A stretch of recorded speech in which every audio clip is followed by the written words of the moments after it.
Chapter 1. Xiao Xian sat on the modified bus and looked out the window at the rolling mountains. The summer solstice had just passed, and the mountains were full of vitality. After living in the city for a long time and seeing such scenery, his gloomy mood due to his career not going well was much better. Originally, Xiao Xian planned to call a few friends to go on a long trip to relax, but he didn't expect to meet Shi, his old classmate from the same hometown who studied archaeology, and was dragged to go with him. This trip was to a relatively remote mountain village. It was said that something from the Stone Age had been discovered there. A group of people had already gone there, and this was the second group. Xiao Xian listened to his old classmate talk about primitive skulls, stone tools, and rock murals. He even took out a few pictures to explain in detail. Researchers were like this. Once they got in, it was difficult to pull them out. Although Xiao Xian didn't understand, he still listened to him respectfully. The paper was filled with rock paintings that had been discovered during archaeological research. Xiao Xian looked at them and felt that they weren't as good as his nieces and nephews who were in kindergarten.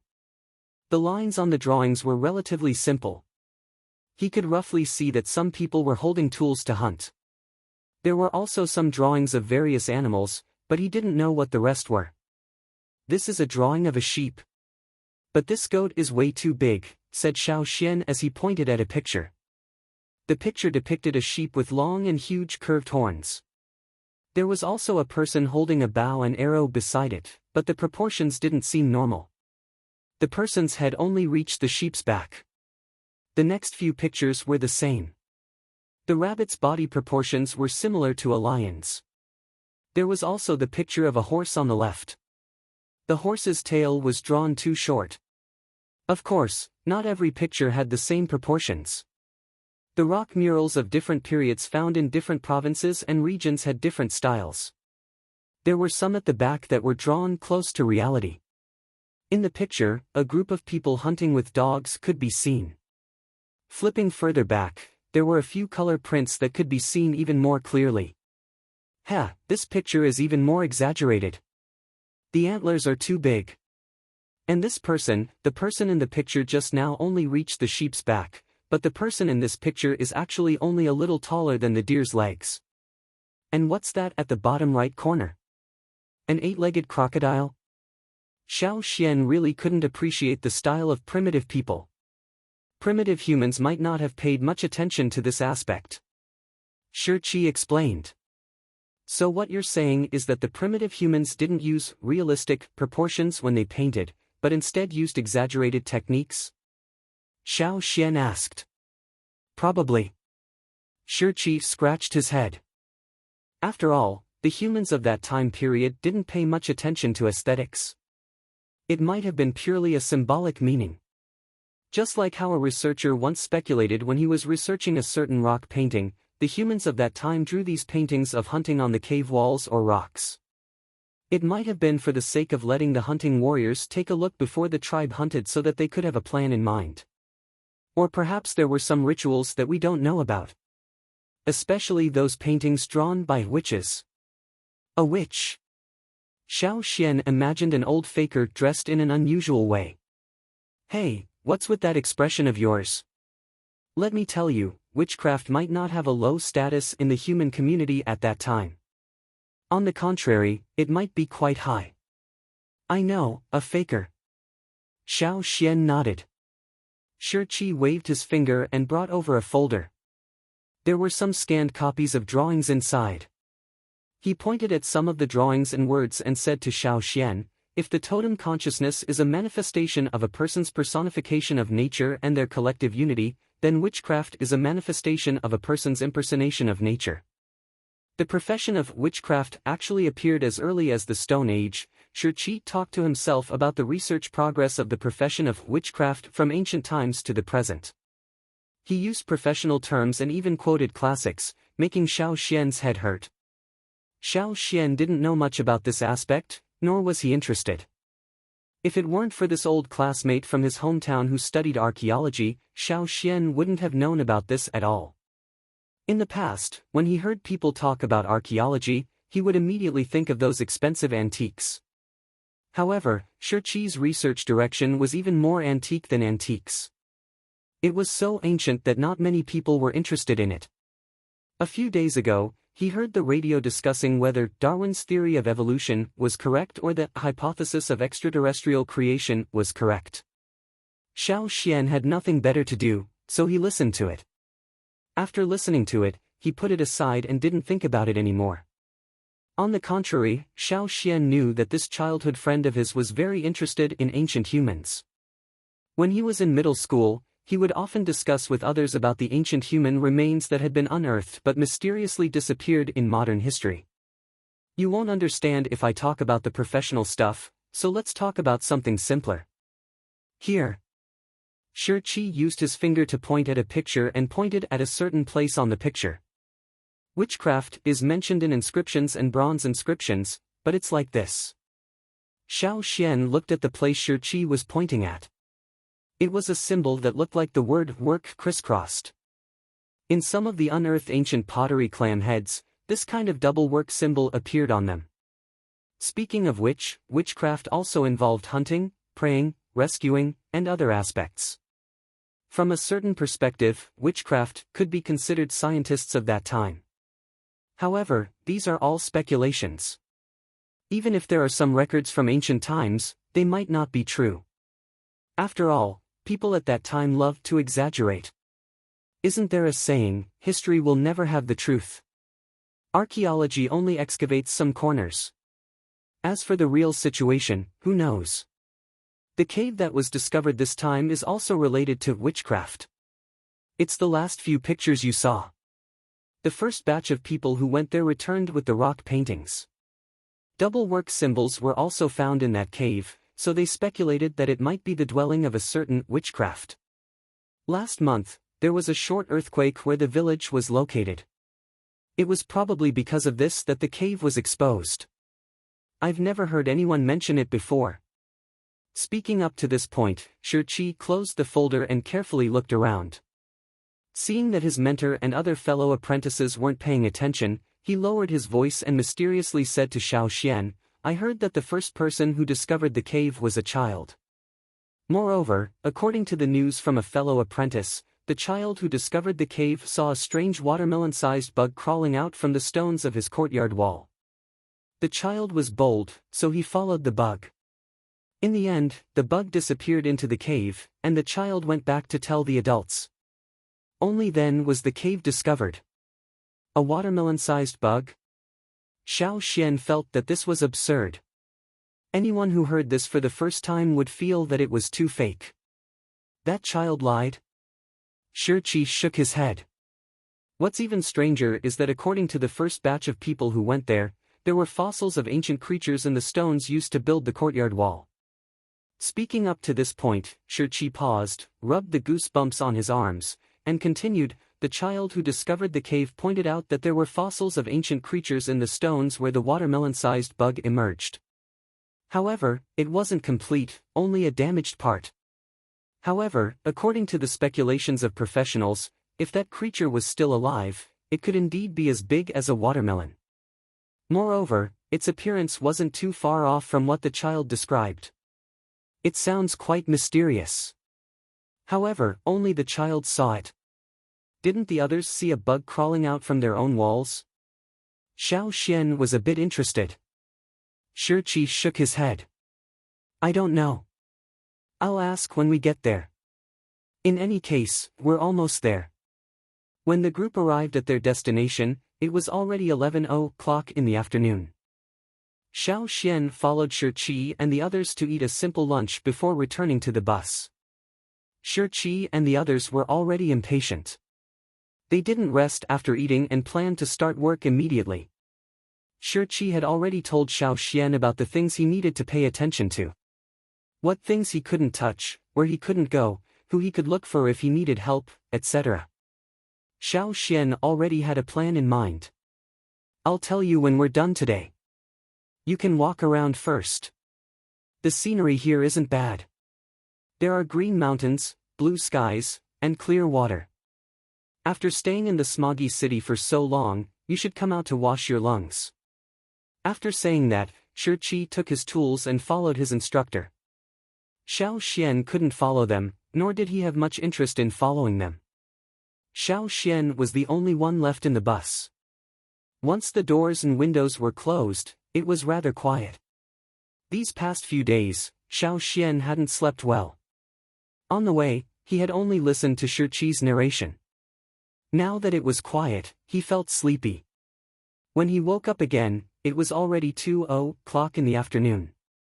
Xiao Xian was just about to go out for a walk when he saw Shi, who was wearing work clothes, come over.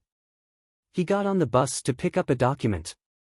After that, he still had to rush over to the other side to continue working. However, before getting off the bus, Shi took out a stone the size of an egg from his pocket and tossed it to Xiao Xian. I picked it up in the cave. I saw that no one paid much attention to it, so I took it. It shouldn't be anything important. I can't give it to you as an antique. In any case, this stone is from the cave, and it looks quite glossy. Someone probably threw it there. I'll give it to you as a keepsake. This stone was near the entrance of the cave, but it was still some distance away from the core of the cave. The stone's quality was clearly different from the other excavated items, and it didn't have any markings. Therefore, the first batch of people who came over had placed their focus on the antiques and rock paintings from the Stone Age. No one paid attention to this stone near the entrance of the cave. Xiao Xian caught the stone that was tossed over and carefully examined it in his hand. It didn't feel any different from other stones. It was dark green in color and shaped like an egg. Its surface was quite glossy, as if it had been deliberately polished. It didn't look very ancient. Even if it wasn't an antique, it wasn't bad to play with or use as an ornament. Xiao Xian didn't pay it any mind and played with it in his hand for a while. For some reason, he felt that this stone wasn't warm enough. He held it in his hand for more than 10 minutes, but it was still cold. After thinking about it, Xiao Xian took out a lighter and used it to burn the stone. Logically speaking, the place that came into contact with the flame should have burned his hand, but the truth was that after burning it, it was still as cool as before. After looking around, Xiao Xian took a fruit knife from the table and placed a piece of paper on top of it. He planned to use the knife to scrape off some of the stone's fragments and take it to the archaeological vehicle to help examine it. However, Xiao Xian used the knife to scrape the stone, but there wasn't a single mark on it. He couldn't even drill a single mark with the knife. Fire couldn't heat it up, and a knife couldn't cut it. It really was a strange stone. Xiao Xian took the stone and got off the bus, planning to let Shi take a closer look at it later. The place where the car was parked was already very close to the village. It was just that the road ahead wasn't easy to walk on. Some of the villagers in the village went to work, while the more idle ones went to the newly discovered cave to watch the excitement. Thus, when Xiao Xian entered the village, he only saw 2 or 3 people walking around. Outside the village, there was a 2-meter-tall stone wall. It was said that it was built a few decades ago to guard against wild beasts. The stone came from the mountains, but in recent years, there weren't any large wild beasts around, so no one paid attention to these stone walls. At a glance, he could see large chunks of stone on the stone wall. They were very old and had a sense of desolation. Xiao Xian played with the stone in his hand and stared at it.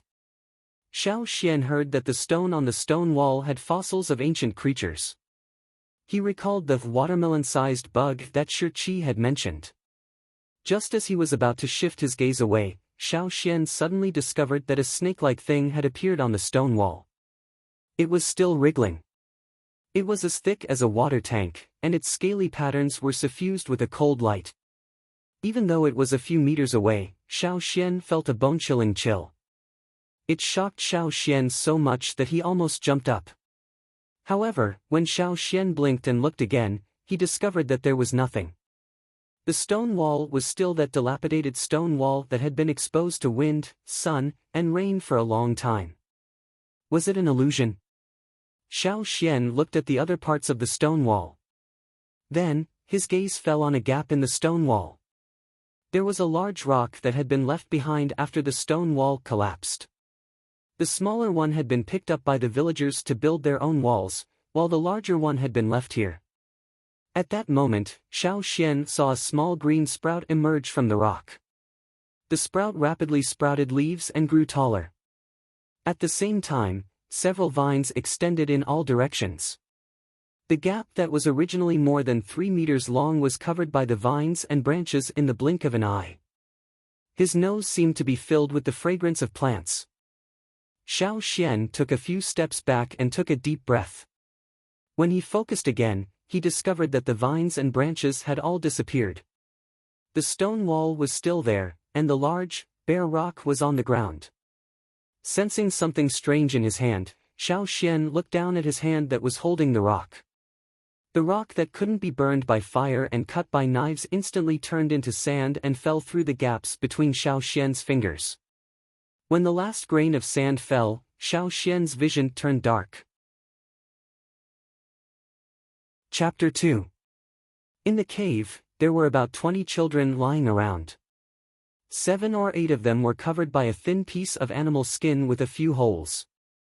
The others who were not covered either had their own animal skin covers or were curled up on the side. Regardless of whether they were covered by a blanket or curled up on the side, they were all sleeping soundly. Because it had been a long time since the cave was cleaned, and there were many people sleeping, there was an unpleasant smell in the cave. Yang Guang was able to sneak in through the ventilation openings around the cave, barely allowing some light to enter the dark cave. Near the edge of the cave, under the vent, a child wearing tattered animal skin was sleeping there. However, unlike the other children, there was a big dog sleeping next to him. It was almost as big as him. Xiao Xian opened his eyes and looked at Yang Guang, who was already up to his shoulders. He rubbed his eyes and got up to tidy up the hay under him. Seeing Xiao Xian's movements, the large dog that had its eyes closed quickly got up and obediently squatted next to him so that Xiao Xian could tidy up the hay. After tying up the hay, Xiao Xian carried the hay in one hand and the dog's leash in the other and walked out of the cave. He had inexplicably come to this primitive place and become a little brat in the wilderness. The original body of Xiao Xian's body was very thin and weak, probably due to illness. It had been more than half a year since Xiao Xian woke up in this body. No matter how uncomfortable he was, he could only grit his teeth and bear with it. Staying alive was the most important thing. Xiao Xian had never thought that he would really come to such a place. This place was very different from the primitive tribes of the Stone Age that he knew. The appearance of the people here was nothing special, but their nature was different. Have you ever seen an ordinary person holding a water tank-sized rock with one hand and strolling on the street like nothing happened? Have you ever seen an ordinary person jump 3 stories high without the help of other tools? Have you ever seen an ordinary person jump down from a tree that was more than 10 meters high and still stand steadily? In any case, Xiao Xian had never seen him in his previous life, but in this life, he could see him every day. As for the cave they just came out of, its original name was Crouching Ox Cave, because the cave looked like a beaten ox. The name was given by the tribe's shaman. However, after nearly 1,000 years, the tribe multiplied and built their own houses outside. In the end, this cave was used to take in the orphans of the tribe. Hence, it was called Children's Cave by the people of the tribe. The children living there had no relatives to take care of them, and the people of the tribe were unwilling to take them in. In short, the Children's Cave was the tribe's orphanage. Ever since Xiao Xian had arrived here, he had not seen anyone from any other tribe. He had heard that the Yanjiao tribe was the only tribe in this mountain range. The isolated tribe lived a self-sufficient life.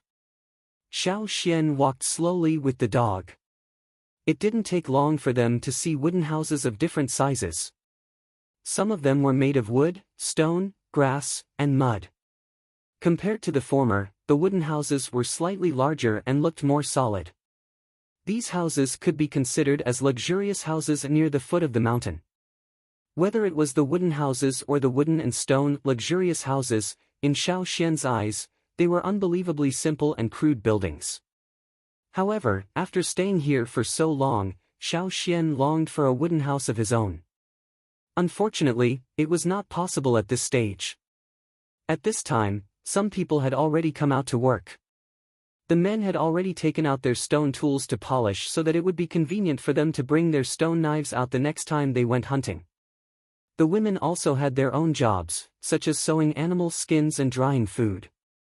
When Xiao Xian passed by, many people's eyes drifted in his direction. They were not looking at Xiao Xian, but at the creature that Xiao Xian was holding. Their eyes were filled with greed and desire, and they swallowed their saliva. In their eyes, Xiao Xian was holding a large piece of meat, enough for them to eat several meals. The eyes of those who had gotten up early to work and were still hungry were green with envy. However, when they saw the thing on the neck, they reluctantly resisted the urge to snatch it. It was a witch plate, which meant that it belonged to the witch. They did not dare to touch it. In their eyes, Xiao Xian was just helping the witch look after the wolf. Yes, the wolf that followed Xiao Xian was actually a wolf. It was born in the mountains, but when it was young, it was found by a hunting warrior in the tribe and brought back for Xiao Xian to eat. At that time, the witch of the tribe happened to pass by and left a plate with the witch's pattern before leaving. Xiao Xian named the wolf Caesar, which was also the name of the dog that Xiao Xian had in his previous life. He had kept Caesar as a dog until now. The people here were very strange. They respected the witch very much, but after seeing the witch give a plate to Xiao Xian, their attitude towards Xiao Xian did not change much. The only difference was that they did not want to kill Caesar and eat it. As for other things, they did what they should do. After all, the witch did not ask them to help Xiao Xian. How could a big shot like the witch have the time to care about a child? After a long time, everyone got used to having a child with a wolf. Caesar had grown up from a cub that did not have all his teeth, and the witch had never appeared again. However, what puzzled the people in the Mountain Foot district was, why did Xiao Xian call Caesar a dog? What was a dog? This question did not last long, because no one cared about it. They were too lazy to care about it, and were busy with more important things, food. Xiao Xian was already used to the surrounding gazes, and continued to walk while holding Caesar's hand as if nothing had happened. Even if the people in the tribe were greedy, they would not steal the witch's things. Just as Shi said, the witch's status in the tribe was very high.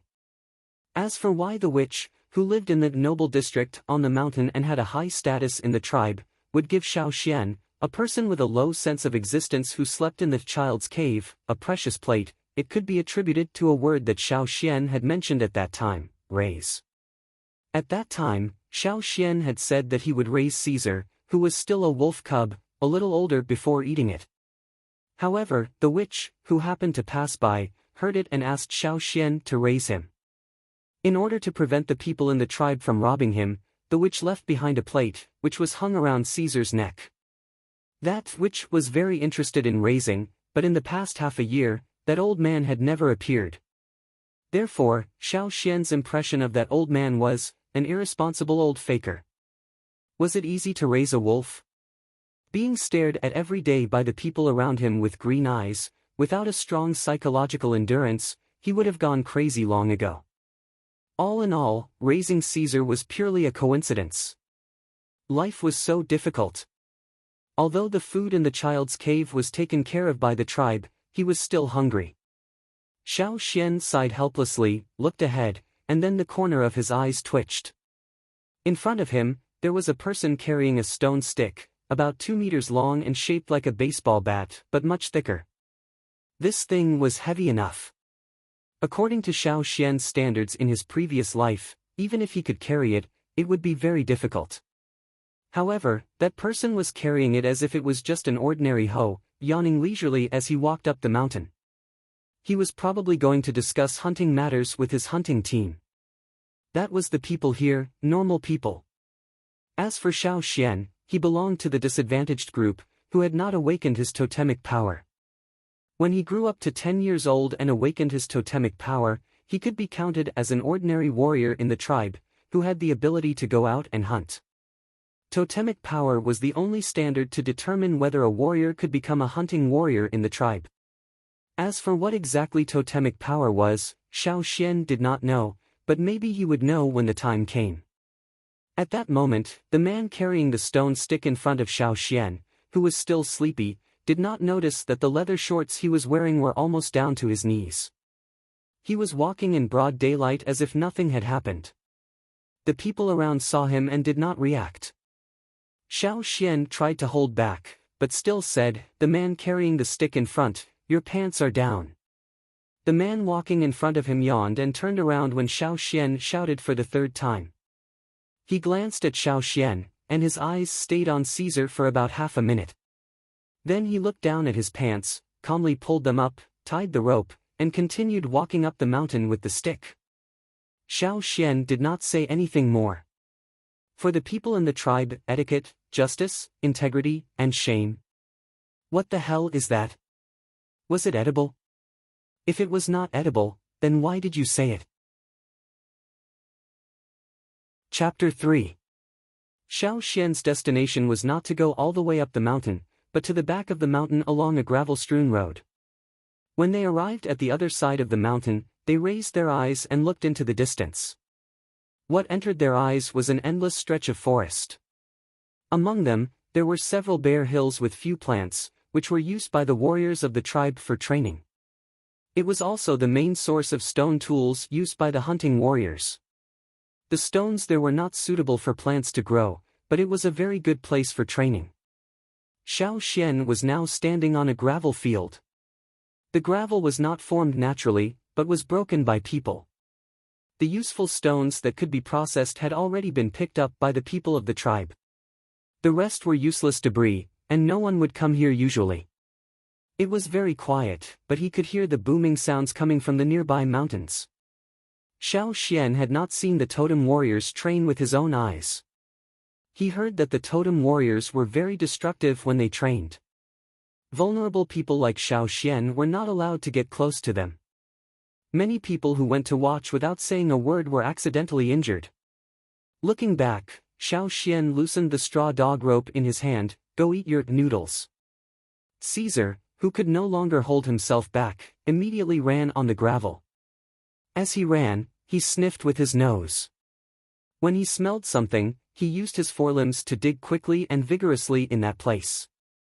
After a while, he pulled out a worm that was as thick as an adult's thumb and about a foot long and ate it. Then he continued to look for the next one. Those worms were called stone worms by the people of the tribe. They looked very similar to earthworms, but were much bigger. The one Caesar just ate was small. Xiao Xian had seen a stone worm as thick as an arm. He heard that there were bigger ones, but the bigger the stone worm, the deeper it was underground. Therefore, there were only small ones left on the surface. Stone worms tasted bad, and many people would have severe diarrhea after eating them. Therefore, the people of the tribe did not put stone worms on their menu. Therefore, Caesar, who was very interested in stone worms, took advantage of the opportunity. As a wolf, it was pitiful enough that it had to eat insects. Carrying the bundle of grass, Xiao Xian found a suitable place to dry the bundles of grass. He spread the bundles of grass out to dry so that he could sleep more comfortably when he returned to the cave at night. After laying the grass, Xiao Xian observed the surroundings. After confirming that there was no one else, he went to the side of a short tree at the edge of the gravel field. He pushed aside a layer of gravel on the ground and took out an extremely crude stone knife tied to his waist to dig.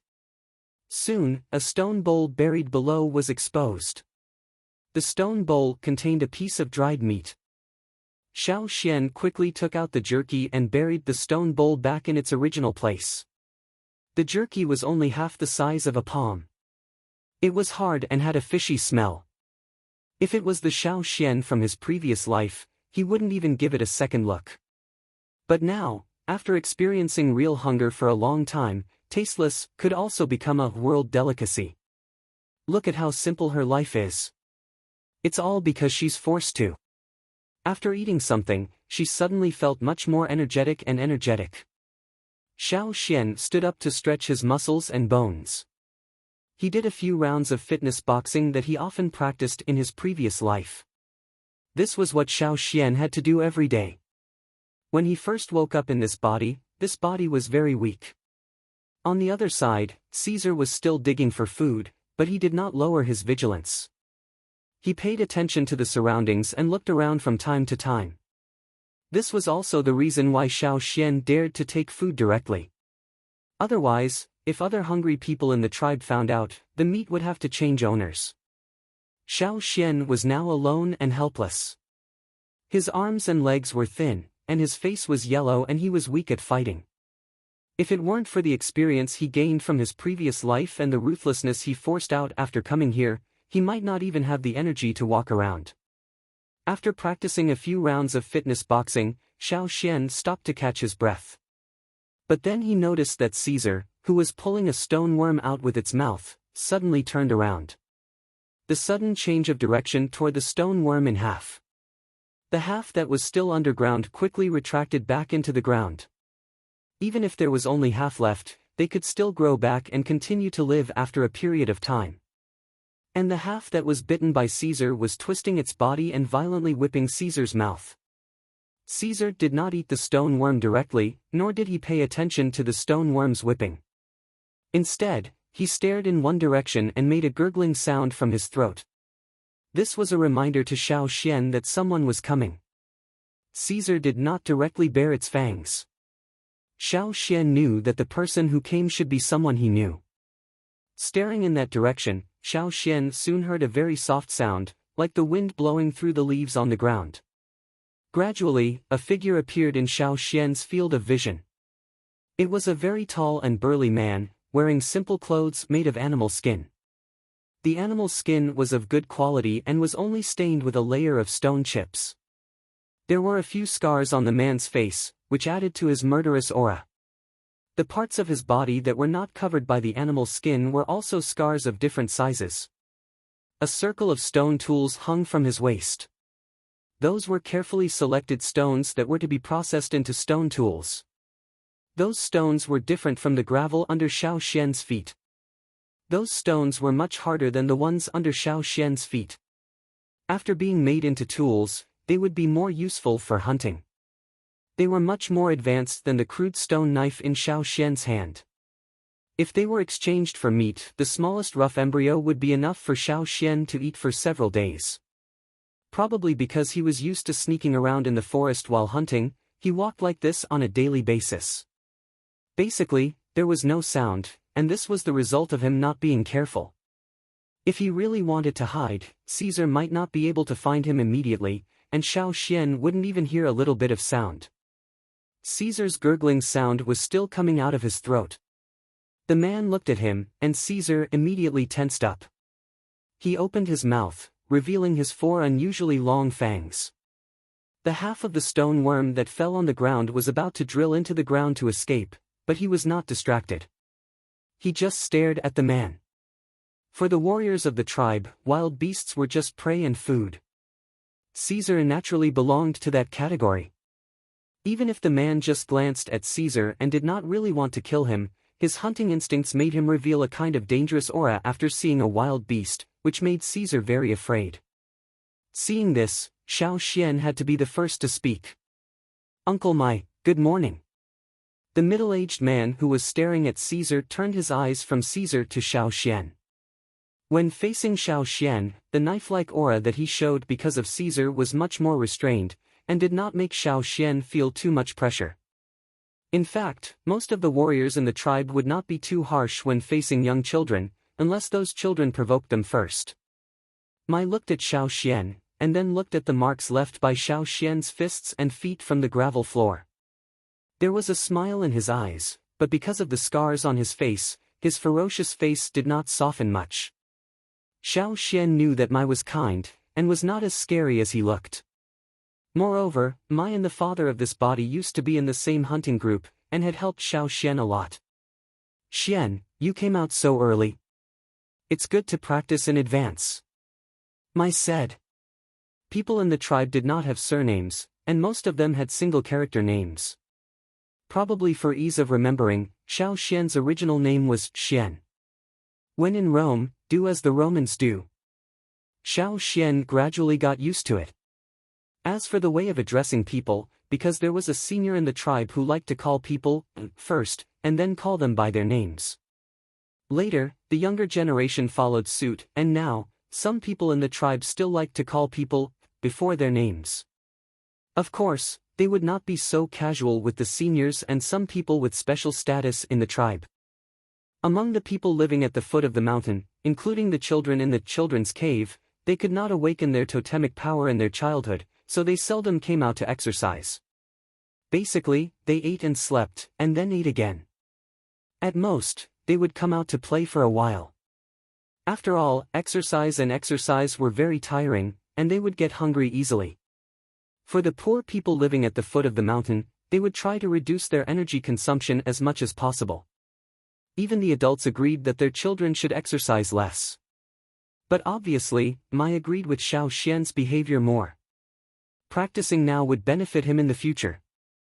Uncle Mai, did you come back from the training ground? Xiao Xian asked. Yes. Mai nodded slightly. The warriors in the tribe did not have a fixed time for training. As long as they did not miss the hunt, they could arrange their time freely. Uncle Mai, it seems that you are in luck this time. By the way, Uncle Mai, I heard from Lang Jie that it's your turn to go hunting tomorrow. I wish you all the best, and hope you can come back with a rewarding journey. Xiao Xian said. Lang Jie was a warrior in the same hunting group as Mai, and Caesar was adopted by Lang Jie for Xiao Xian. Lang Jie meant ground bow in the tribe's language.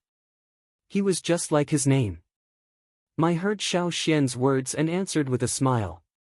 Tomorrow they would go hunting, and it might last for a few days. So he had to go back and rest, so that he could go hunting in his best condition tomorrow. Mai did not say much, and planned to leave. After taking 2 steps, Mai stopped, turned around and shouted, "Xian." Xiao Xian looked at Mai, and saw Mai pour out a piece of dried meat from the animal skin bag and throw it to him. Warriors would bring their own food when they went for training. After all, the training ground was mostly rocks, with few plants and even fewer animals. In order to make up for the loss of physical strength, they would prepare food in advance. The dried meat Mai gave Xiao Xian was prepared beforehand, and there was still a little left. He planned to eat the last piece on the way back, but he did not expect to meet Xiao Xian here, so he gave it to him directly. Xiao Xian did not have the ability to go hunting, and the tribe did not allow them to go hunting. This was one of the ways the tribe protected the children. Thank you, Uncle Mai. Xiao Xian said.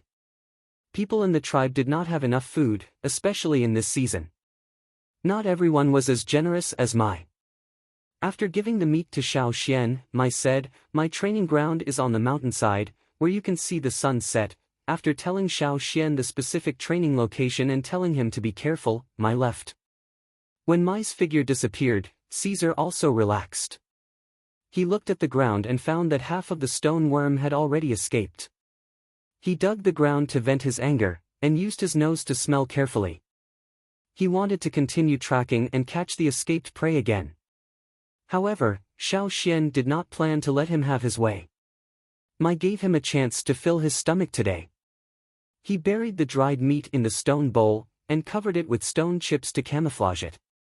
Xiao Xian looked in the direction Mai pointed at, and called Caesar over. "Let's go, Caesar.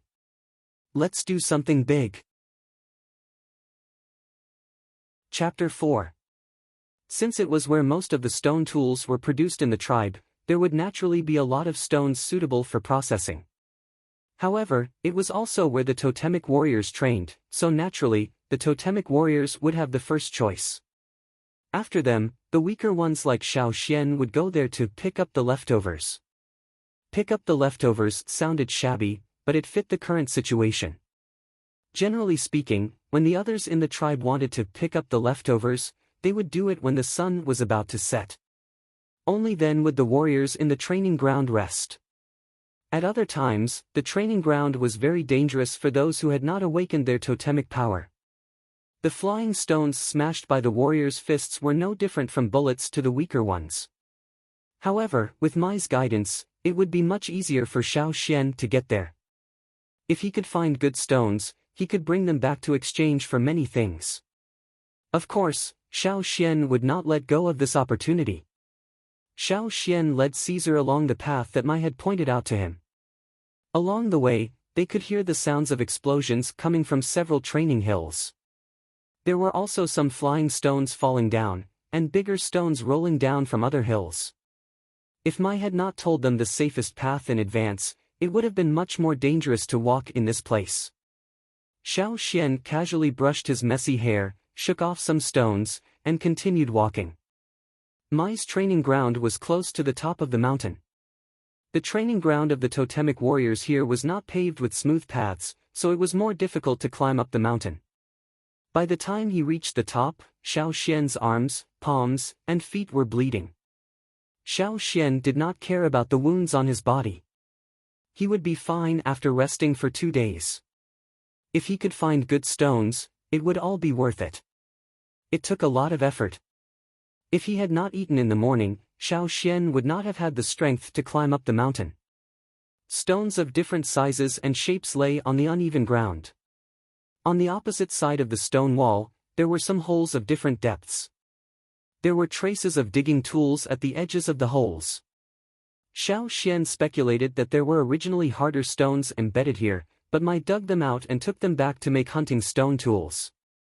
Many very hard stones were not widely distributed on the mountain.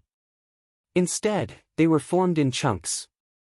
Some were on the surface of the mountain, while others were buried deep within the mountain. It was impossible for the warriors to split the mountain apart. Therefore, whether or not they could find the stone embryo they wanted depended entirely on their own luck. That was why Xiao Xian had said that Mai had good luck coming to the training ground this time. In addition to those holes, there were also some palm and fist prints on the stone wall. This was where Mai trained. The totem warrior's fists were really hard. If it were Xiao Xian, even if it was the weakest part of the stone wall, he would still be able to break it with a single punch. Mai had already picked out the hardest stones with the best appearance. The stones that Mai wanted were naturally of higher quality. Of course, Xiao Xian would be able to use the ones left behind. No longer thinking about it, Xiao Xian asked Caesar to be on guard while he hurried to look for stones that could be exchanged for food. If he was late, someone would definitely come and rob him. Xiao Xian picked up a half-foot-long rectangular stone. Its shape was not regular, it was not big, and it was not heavy. However, Xiao Xian knew that the heavier the stone, the better the quality. There were many types of stones that Xiao Xian had never seen in his previous life. Even some of the common knowledge he had in his previous life was useless in this world. What Xiao Xian had now was all the new knowledge that he had accumulated over the past 6 months. He did not know how to quickly identify the quality of a stone. His contact with stones was limited, and he was not like those experienced totem warriors who could identify the quality of a stone at a glance. Therefore, Xiao Xian adopted a stupid method. He first looked at the shape of a stone that was suitable for processing, then cut it with his stone knife to see the depth of the mark on the stone. Generally speaking, the shallower the mark, the better the quality of the stone. Xiao Xian swung his knife at the edge of the stone. After a crisp sound, there was only a shallow mark on the stone where the knife had been cut. Seeing this, Xiao Xian was delighted. This stone could be processed into an arrowhead or spearhead. As for what kind of shape it would be, that was up to the stonemason. Xiao Xian only needed to take it to the stonemason to exchange for food. Putting the stone into the rough animal skin bag that he carried with him, Xiao Xian planned to continue his search. However, Caesar noticed something strange. Xiao Xian carefully moved to Caesar's side and looked in the direction that Caesar was pointing. There were 3 children, about 10 years old, who were taller and stronger than Xiao Xian. These 3 old acquaintances were Xiao Xian's old rivals. They were the 3 little bastards who always tried to steal Xiao Xian's things. The 3 of them were not from the children's cave. They belonged to different families and lived in the Mountain Foot district. They often played together. Their battle with Xiao Xian had started a few days after Xiao Xian woke up in this world. At first, Xiao Xian's mentality had not changed yet. He would always bring them back to the world of his previous life. Even when he fought, he would show them mercy.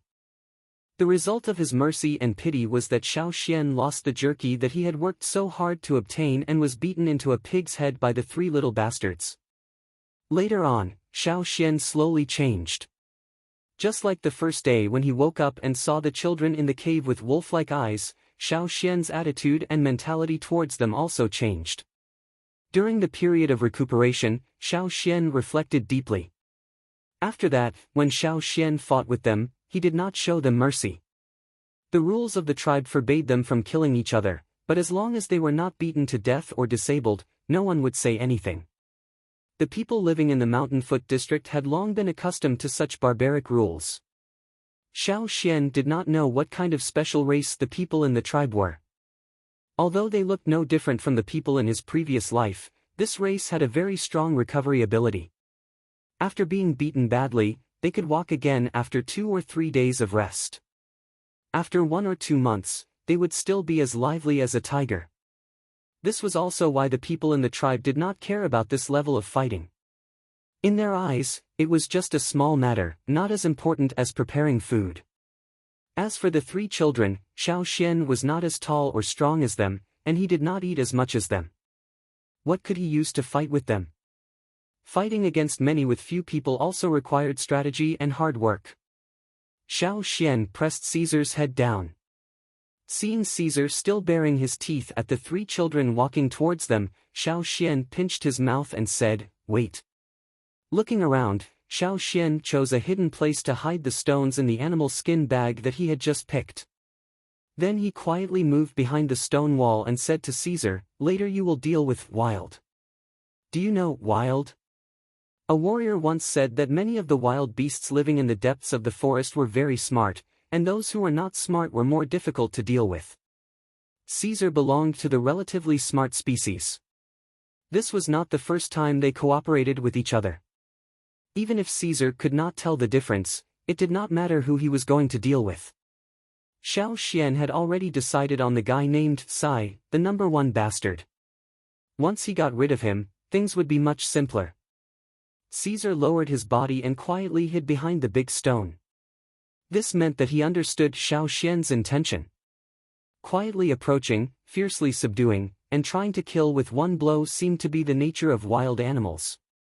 In hunting, they could always bring out this hidden nature, even if it was a wolf that was raised as a dog. Chapter 5. Of course, Xiao Xian didn't want Caesar to kill Mai with a single blow, because the tribe didn't allow it. However, Xiao Xian would never give up something that was already in his hands. Not to mention, it was these 3 little bastards who came, so there was no need to even mention it. While Xiao Xian was thinking about whether to use his fists or stones, the 3 kids walking up the mountain didn't notice that Xiao Xian was lying in ambush. Their attention was focused on other places, guarding against flying stones. They didn't know which was the safest way to go up the mountain, so they could only make a rough judgment based on the sounds they heard, and avoid the places where the sounds came from. "Jean, is it really this way?" Sai, who was walking in the front, avoided a falling stone from above, and looked at the people hiding behind him with anger. His eyebrows were almost raised. The timid kid named Jean shrank his neck and said, "It must be. My father is in charge of patrolling today. He saw Mai going down the mountain from here, so he should be here soon. Mai is a mid-level warrior, so he must have left a lot of good stuff." Sai snorted, kicked away the falling stone at his feet, and continued to walk forward. Seeing that the 3 kids were getting closer and closer, Xiao Xian held his breath, waiting for the best time. Xiao Xian didn't say much after they had cooperated for so many times. Seeing the right time, he made a gesture to Caesar, and then suddenly rushed to Sai. He clenched his right fist and smashed it at Sai's face. Sai's reaction wasn't slow either. He was the most powerful one among the 3, so when Xiao Xian suddenly attacked him, he didn't have time to completely dodge. He only had time to move sideways to avoid being punched in the nose, but his face suffered. Before he could react, his jaw was hit again. This series of attacks made Sai feel dizzy for a moment, and his body fell backward. But this was just the beginning. In just a moment, Xiao Xian's fists came one after another, and hit Sai's face one after another. Xiao Xian didn't choose to smash Sai with a stone in the end. Even if he was barehanded, it was still not a pleasant feeling to be punched one after another. The people of the Yanjiao tribe were physically strong. Even the children who hadn't awakened their totemic power were much stronger than most of the people Xiao Xian had met in his previous life. Xiao Xian wanted to solve the problem quickly, so he didn't hold back. On the other side, when Xiao Xian rushed toward Sai, Caesar also pounced on Yi. Just as Xiao Xian had trained, Caesar did not bite Ye's flesh directly. Instead, Caesar directly bit the animal's skin and the straw rope around Ye's waist. Caesar did not let go and dragged Yi in other directions. Even though Caesar was still in its infancy, it could easily drag a 10-year-old child and run. Caesar did not let Yi cause any trouble for Xiao Xian, nor did it give Yi a chance to get up. As for the third person, Zhan, he was the most timid of the three. He was not as fierce or strong as the other two, so Xiao Xian left him for last.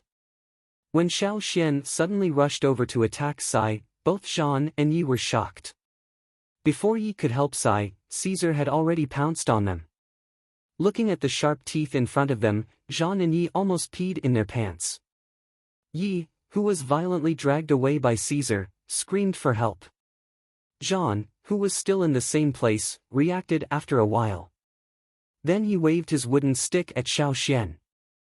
Xiao Xian punched at Sai's face while paying attention to Zhan's reaction. He dodged the wooden stick with his head and felt a burning pain on his back. He didn't dodge Zhan's wooden stick immediately, but just punched Sai faster. Sai was 2 years older than Xiao Xian and stronger than Xiao Xian. However, he was still a kid who hadn't awakened his totemic power. Under Xiao Xian's storm-like attacks, he soon lost his fighting ability. Xiao Xian gasped for breath. If he couldn't finish the fight quickly, he would be the one to lose. In the past 6 months, he had suffered enough because of his hesitation. After solving the biggest problem, Xiao Xian rolled away to avoid the wooden stick that was coming at him, and looked at Zhan. Xiao Xian's ferocious look was still there, which made the timid Zhan's hand that was holding the wooden stick tremble a few times. Zhan saw that Sai had been beaten to the ground, and it was impossible for him to fight back in a short time. Yi was obviously in a difficult situation, and he could still hear his panicked cries. Zhan tightened his grip on the wooden stick and felt his heart skip a beat. When he met Xiao Xian's eyes, Zhan unconsciously looked away. Seeing Zhan's cowardly look, Xiao Xian knew that this guy had already decided to retreat. Xiao Xian straightened up and walked towards Zhan step by step. Xiao Xian didn't move fast, but every step he took made Zhan feel like he was being hammered in the heart. Every time he was hammered, Zhan's face darkened. Between the two of them, Zhan was the one with a weapon, and Zhan was also the taller one. But judging from the momentum, it was obvious that Zhan was completely at a disadvantage. When Xiao Xian was only 1 step away from Zhan, Zhan shivered and threw away the wooden stick in his hands. Then he quickly stepped back, which meant that he didn't want to fight with Xiao Xian and took the initiative to show his weakness. After fighting with each other so many times, Zhan knew that as long as he made such a choice, Xiao Xian wouldn't continue to chase and beat him, even if he had hit Xiao Xian a few times. Sai, who just felt a little better, looked up and saw Zhan's cowardly look. He was so angry that he almost vomited blood. Damn it, stupid teammate. When Sai found out that the attacker was Xiao Xian, he cursed in his heart, shit. The last few times they fought with Xiao Xian, they didn't win. This time, he didn't even have time to fight back before he was beaten to the ground. Sai felt so sullen. It wasn't easy for him to risk his life and come here to pick up some scraps, but he didn't expect Xian to be here as well, and he even came earlier than them. Did this guy have a wolf's nose? On the other hand, the three of them not only came late, but also lost the fight. Thinking of this, Sai looked at Xiao Xian as if there was a deep hatred in his eyes. Xiao Xian didn't pay attention to Sai anymore. He didn't want to let Zhan go so easily today, but he didn't beat him down like he did to Sai. Instead, he kicked him to Sai. Picking up the stick that Zhan dropped on the ground, Xiao Xian walked to Sai and Zhan, who were lying on the ground. He weighed the stick in his hand and rubbed his fist, which was stained with Sai's blood, on the stick. Then, he looked at the two in front of him and smiled. Seeing this smile, Sai and Jean felt a chill down their spines. They couldn't wait to run away, as if something terrible was going to happen. However, Sai was lying on the ground and couldn't stand up at all, while Jean, who was sitting on the ground, quickly kicked his feet and tried to retreat. Xiao Xian bent down, holding the stick and waving it toward Sai and Jean. His movement was sudden and neat. At that moment, Sai and Jean felt that they had stopped breathing. They felt cold all over, and there was only the stick in their eyes. Crack! The stick hit the space between Sai and Jean and broke instantly. The front part of the stick was broken, and the broken pieces of wood splashed on Sai and Jean's faces, leaving some blood stains. Xiao Xian moved closer to the two who were stunned. "These things are mine. You can go after I pick them up. Understand?" His voice wasn't loud, but it carried a strange sense of oppression. It gave Sai and Jean the feeling that if they didn't show weakness now, they would be hit by the stick just now. Sai didn't say anything, but still stared at Xiao Xian angrily. Beside him, Jean was trembling all over. He nodded quickly to show that he completely understood, with caution and fear in his eyes. "No wonder my parents didn't allow me to get close to the kids in the orphan cave. The kids from the orphan cave were really scary, even scarier than Sai, who often beat people up." Jean thought to himself. Xiao Xian didn't continue to waste time on them. Since Sai and Jean could come, the others might come too. Xiao Xian could only defeat the three kids by tricks, and that was with the help of Caesar. If more people came, or older kids came, Xiao Xian would have to retreat. Thinking of this, Xiao Xian sped up his picking. Chapter 6. Sai, who was lying on the side, wiped his face. He didn't care about his swollen face and the blood coming out of his nose. Instead, he looked at Xiao Xian with hatred. He couldn't see clearly what Xiao Xian had picked up from the ground, but he was sure that they were good stones, which could at least be exchanged for food for a few days. Xiao Xian could feel Sai and Jean's gaze, but he was used to it. After picking up some things, he looked at the sky. It was past noon, and it was time to go back. Today's harvest was enough. Although there were some good stones here, Xiao Xian was too weak to pick up too many.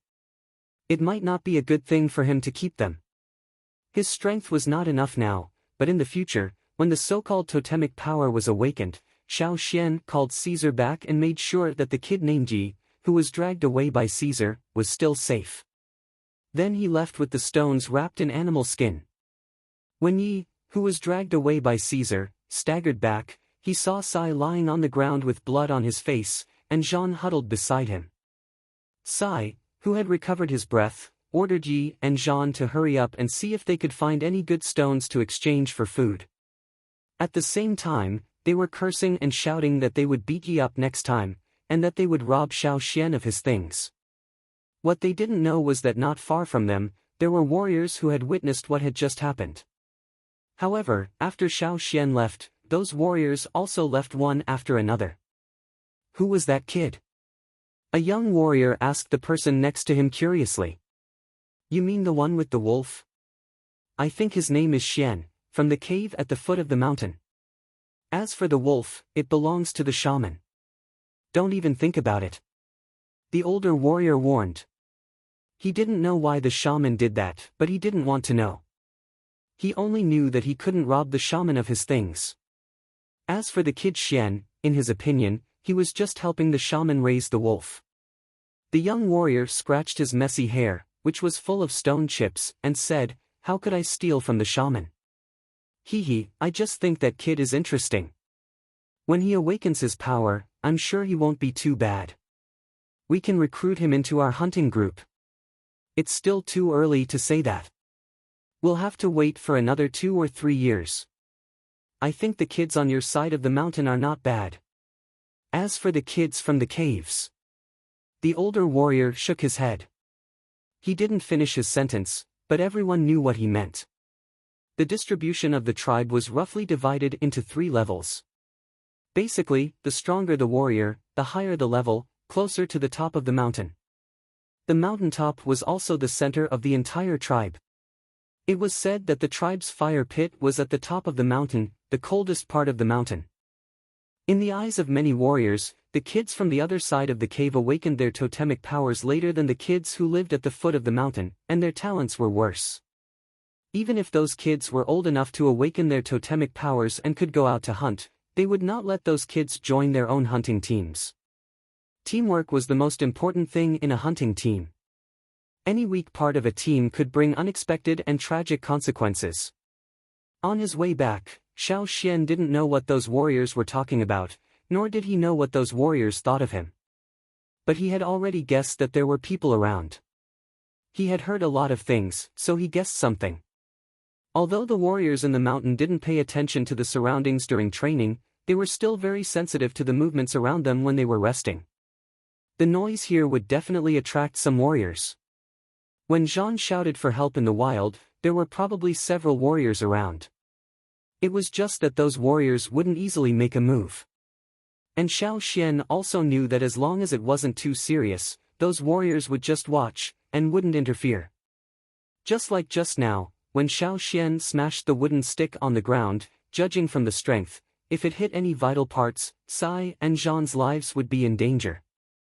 Those warriors would definitely make a move, and Xiao Xian would leave a bad impression in their minds, which would be detrimental to Xiao Xian's future survival in the tribe.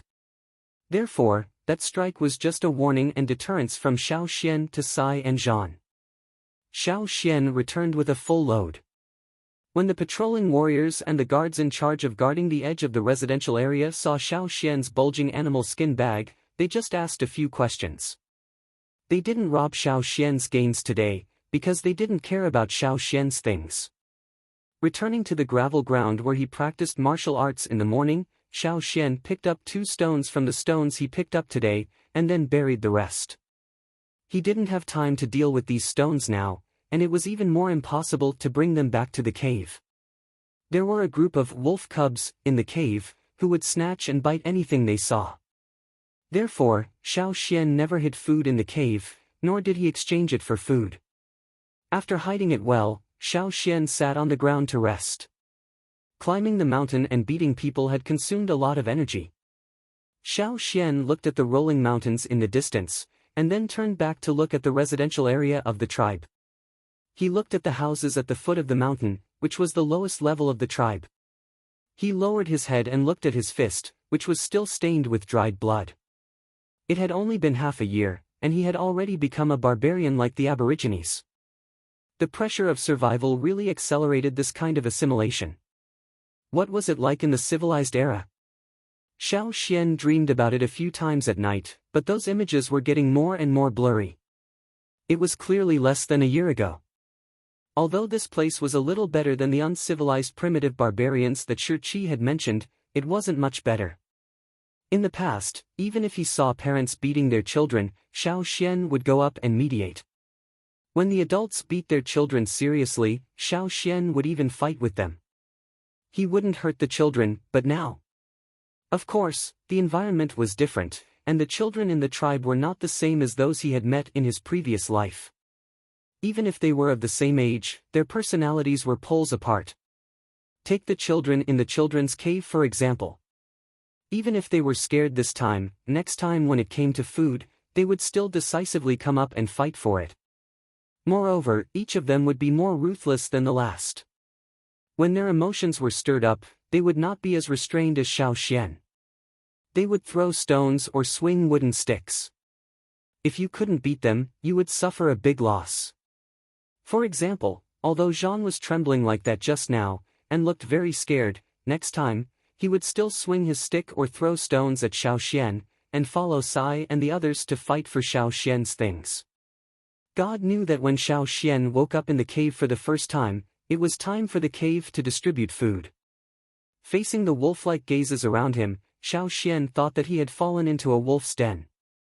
They were all children, and the oldest was only 13 years old. Most of them were 6 or 7 years old. Savagery was contagious. After a good rest, Xiao Xian took 2 stones of good quality to a stoneware craftsman and exchanged them for 4 palm-sized jerky. 2 of them were boneless, and the other 2 were boneless. The boneless jerky was all given to Caesar, and Xiao Xian ate the boneless jerky himself. The remaining jerky was exchanged for a small piece of cheap animal skin. Winter was coming, and he had to prepare more things in advance. When he returned to the children's cave, it was time for the tribe to distribute food every day. The people in charge of transporting food had already prepared today's food, and put it in a big stone vat. Only the warriors who had awakened their totemic power could move such a big vat. The tribe would be responsible for the food in the children's cave until the children in the cave awakened their totemic power. After that, they would leave the cave and build their own houses. Meat was also part of the food provided on a daily basis, but not much. It was barely enough to sustain the basic life of the children in the cave. After all, it was not easy to hunt for meat. In addition to meat, most of the time, there were plants, such as the red hairy fruit that Xiao Xian saw now. It was a kind of arbor tuber, brown-red in color. There were many thin roots on the outside of the tuber, which looked like fluff. The big ones were similar to the pumpkins that Xiao Xian had seen in his last life, and the small ones were the size of an adult's fist. This fruit tasted like potatoes, and was easy to fill up. The only thing that troubled Xiao Xian was the after-effect of this fruit. In terms of efficacy, the red hairy fruit had the effect of adjusting the gastrointestinal function, and dredging the intestinal qi. To put it bluntly, this fruit was good for ventilation. Also, the red hairy fruit had a special feature. If you ate only these red hairy fruits and did not eat any meat, the ventilation effect would be especially obvious. But if you ate some meat, the reaction would not be so strong. Most of the kids in the orphan cave only ate and slept. Their daily food sources were all distributed by the tribe. Only a few of them would go out to find ways to get extra food. That was why the air quality in the orphan cave plummeted every time they ate the red hairy fruit. That was the ecstasy. Xiao Xian's face turned green. "Hey, Xian." Ku, who was in charge of distributing food, trotted over when he saw Xiao Xian. He handed a piece of cooked red hairy fruit to Xiao Xian. It was quite big, obviously bigger than the ones given to the other children in the cave. Ku was one of the oldest children in the cave, 13 years old. Besides him, there were 2 other children who had reached the age of 13, but they were not as strong as Ku. Therefore, Ku had been appointed to be in charge of the cave, helping to distribute food every day. The advantage was that he could get more food, so he grew stronger, unlike the other children living in the cave. However, Ku didn't talk much with the other children in the cave. He was always outside during the day, and only came back when it was time to eat. He didn't talk much with Xiao Xian either. Now he came over with a big piece of food. "Why?" Xiao Xian looked at Ku, and took the red hairy fruit. Ku was in a good mood, and even a little excited.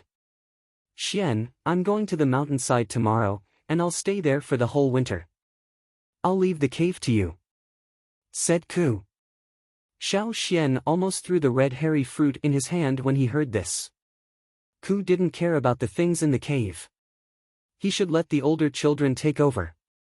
There were 2 13-year-olds, and several 12 and 11-year-olds. Why did he choose him, who was less than 10 years old? Ku didn't have the final say on who should be in charge, so Xiao Xian asked, "Who said so?" Ku pointed at the man who was in charge of transporting food every day. He was leaning against the stone vat, swinging his toes and picking his teeth casually. Looking at the children who were fiercely fighting for food, Xiao Xian really wanted to grab the man and ask, "Delivery man, are you fucking kidding me?" Chapter 7. There were 27 kids living in the cave, including Xiao Xian. All of them were ferocious. How could Xiao Xian take care of them with his small arms and legs? Many kids in the cave wanted to take over Ku's position. In order to get more food, Xiao Xian, who was obviously much smaller than Ku, would be dissatisfied by the other kids, and the dissatisfaction would inevitably lead to fights. One word: troublesome. The middle-aged man who was responsible for delivering food to the cave was called Gu. He was not as strong as Mai, and he had lost an arm in a hunting mission.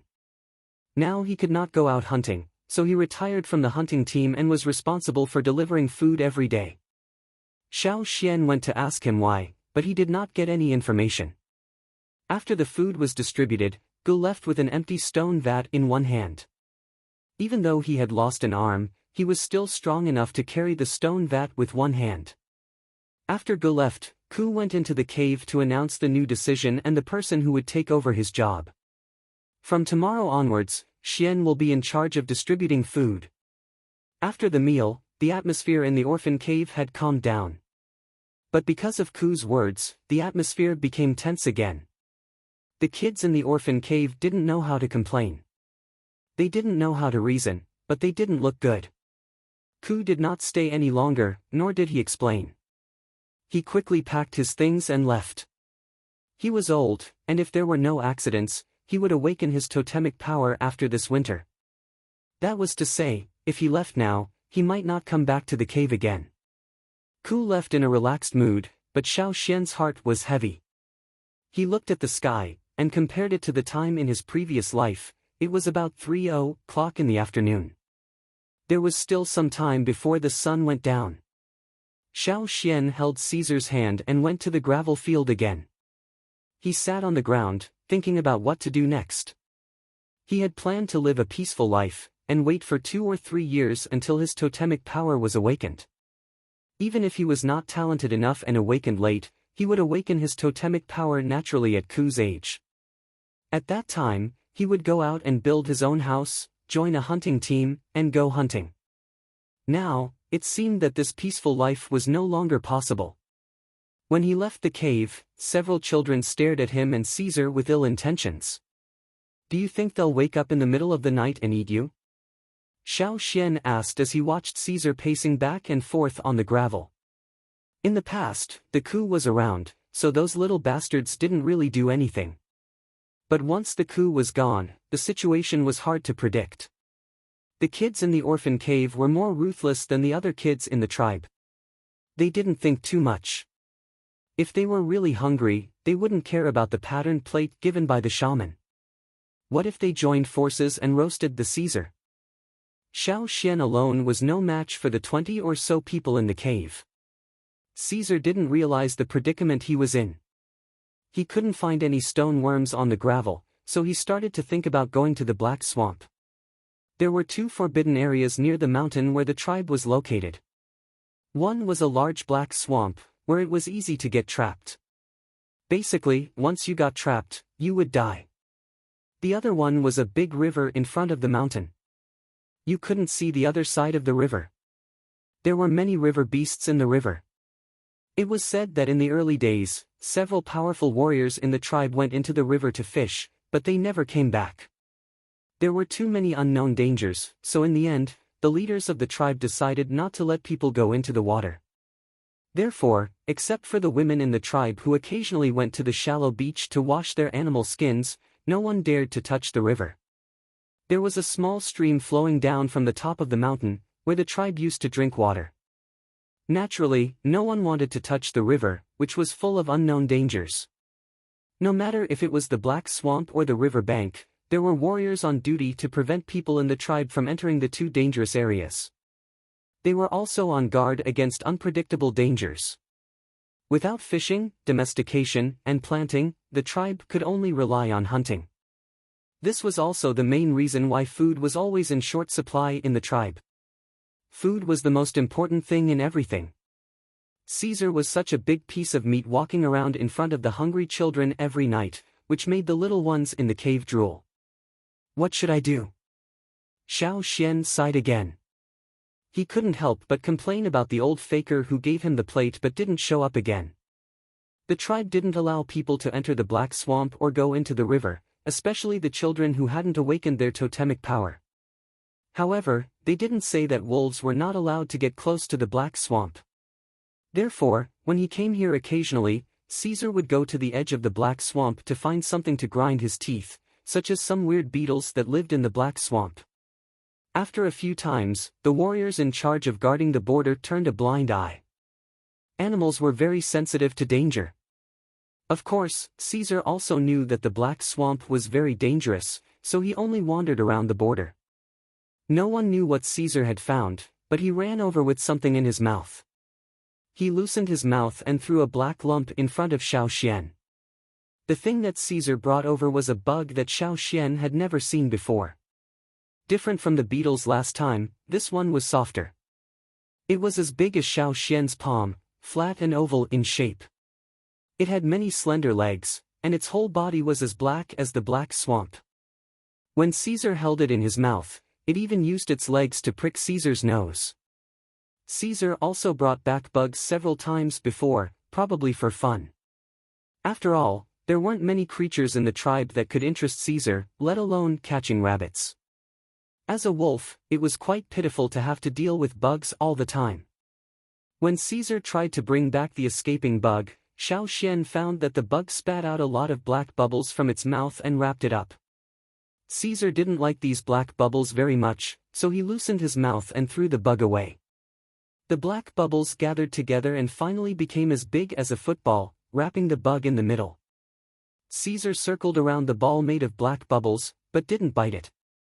Obviously, he hated the black bubbles, probably because they tasted bad. About a quarter of an hour later, Caesar gave up on the bug hiding in the black ball and turned back to the gravel field to continue looking for stone bugs. Xiao Xian, on the other hand, was interested in the insect. He took out his stone knife and poked at the ball.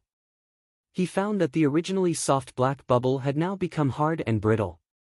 Under Xiao Xian's forceful poke, the black football split into two halves, and the insect hiding inside ran out in panic, fleeing in the direction of the Black Swamp. The whole insect seemed to have shrunk by more than half compared to before, and it was shriveled. Xiao Xian didn't chase after the bug. He squatted down and carefully looked at the ball that had split in half. Using his stone knife, Xiao Xian found that the two black balls were very light and didn't feel much weight. He had to use a little strength to crush them. Xiao Xian studied one ball and crushed it, then looked at the other black ball. After thinking for a while, he called Caesar back and took the black ball to the river. Even if the people in the tribe came to the river, they would only move cautiously in the shallows, where it was considered safe. Xiao Xian naturally wouldn't go into the water to court death. Who knew what strange creatures were in the water? He just wanted to see if the ball was really as he thought. Xiao Xian untied the straw rope tied around his waist, tied one end to the black ball, and held the other end by himself. Then he threw the black ball into the water. Sure enough, just as Xiao Xian thought, the black ball floated on the water surface. This thing could be used to fish. They couldn't even remember the names after listening to the book. In the end, it stopped listing out the names. Now, he didn't need to list them one by one. The author's platform also had a record of all the rewards. Chen Ci would like to say, thank you for your support. It had been more than 4 months since the release of the book. Many factors caused the delay in releasing the book. During this time, many people asked about the new book, and there were always people voting for it. I'm very grateful for everyone's support and support for Chen Ci. Although it's a little late, I still want to say, Chen Ci, I'm back. Chapter 8. Xiao Xian used the black hemisphere as a fishing float. Xiao Xian had tried using wooden blocks before, but it didn't work. Just like what the people in the tribe said, it worked in the diving area near the shore, but in the deeper areas, the wooden blocks would sink after being placed on the water surface for a while. Something would pull them down. Since this kind of black block was the swamp worm's life-saving method, it should also have a certain repelling effect on the creatures in the river that like to catch floating things. Without a fishing hook, and temporarily unable to find a stone hook to replace the hook, Xiao Xian had no choice but to directly tie a stone worm. It would be great if there were carnivorous fish in the water that were interested in stone worms. In his previous life, he used earthworms to fish, but in this life, he didn't see any earthworms, so he tried to use a stone worm instead. The people in the tribe said that the creatures in the water were very fierce, so they shouldn't care about such a simple bait. Without a hook, Xiao Xian didn't plan to catch a fish now. If the fish in the water ate stone worms, Xiao Xian could make a special hook tomorrow. The stone worm was just dug up by Caesar and tied to the end of the straw rope, but this was only temporary. If the stone worm was resistant to water, it would still slip away from the straw rope after a long time. Without enough tools, he could only try like this. If this stone worm slipped away, he could just dig up another one. The black hemisphere used as a fishing float was tied about half a meter away from the end of the rope. Xiao Xian didn't plan to explore the deep waters. Standing by the shoal, Xiao Xian threw out the bait and the black hemisphere. Bearing the weight of the straw rope and the stone worm, although the black hemisphere sank a little, it still floated steadily on the water surface. Xiao Xian looked at it and judged what might happen under the water. The straw rope on his body wasn't long, less than 5 meters in total. Xiao Xian was still very close to the place where he threw the stone worm. Standing on the shore, Xiao Xian's feet didn't touch the water. He paid attention to the water surface, in case of any accidents, so he could escape in time. There were guards not far away. If there was any danger, he would run towards them first. While Xiao Xian was doing all this, the 2 warriors who were in charge of guarding the riverbank were also very curious about Xiao Xian's purpose. They originally thought that the kid was going to enter the water, so they planned to throw the kid back into the cave, but they didn't expect to see such a series of strange actions. Therefore, after the 2 of them looked at each other, they didn't go over for the time being. Instead, they stared at Xiao Xian. "Caesar, when I tell you to pull, you pull the rope." Xiao Xian placed the other end of the rope in Caesar's mouth while he held the middle part. After waiting for a while, there was still no movement in the water. Xiao Xian thought to himself, are there no fish in the water near the shoal? Or was the thing in the water not interested in the stone worms? Before he could finish his sentence, the black hemisphere that was attached to the surface of the water abruptly sank. Got it! The rope in Xiao Xian's hand slid rapidly. His palm was burning from the friction of the straw rope. Xiao Xian held the rope tightly and pulled back. At the same time, he called Caesar, who was standing behind him, to help. "Caesar, pull." Although it was a little sudden, Xiao Xian could feel that the force of the pull wasn't beyond what he could bear, so he asked Caesar to help him pull. He wanted to see what in the water had bitten the bait. Caesar bit the straw rope tightly and pulled back with all his strength. After dragging so many people, it wasn't like he had never pulled a rope before. The 2 warriors standing not far away became nervous. They had never been in the water before. Even if they came to the riverbank, they would only wash their animal skins in the water. They wouldn't take a step into the water. During the summer, they had seen huge river beasts appear on the surface of the water in the distance. In addition, there were bloody stories about this river passed down from generation to generation in the tribe. Therefore, they had always been cautious and fearful of this river. Now that they suddenly saw Xiao Xian pulling something out of the river, they were very surprised. Their nerves suddenly tightened. They were afraid that something big would come out of the water. "Should we go over?" One of the warriors nudged his companion with his elbow. Let's go over and see." The other hesitated for a moment. No one knew what he was thinking. The wind blew from the river to the shore. It was humid and there was a faint fishy smell. They didn't know whether it was the smell of the creatures in the water or something else, but this smell made the 2 warriors even more nervous. Xiao Xian could feel the creature in the water pulling through the straw rope in his hand. One side wanted to drag the bait into the water, while the other side wanted to pull the bait onto the shore. However, Xiao Xian was a little better. He stepped back step by step and pulled the thing out of the water. The creature that had bitten the bait was almost out of the water. The surface of the shallow water was splashing because of the fierce struggle of the creature in the water.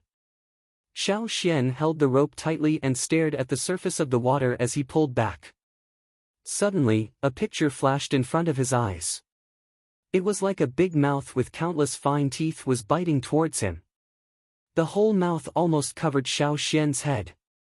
Just as it was about to touch Xiao Xian, the picture quickly disappeared.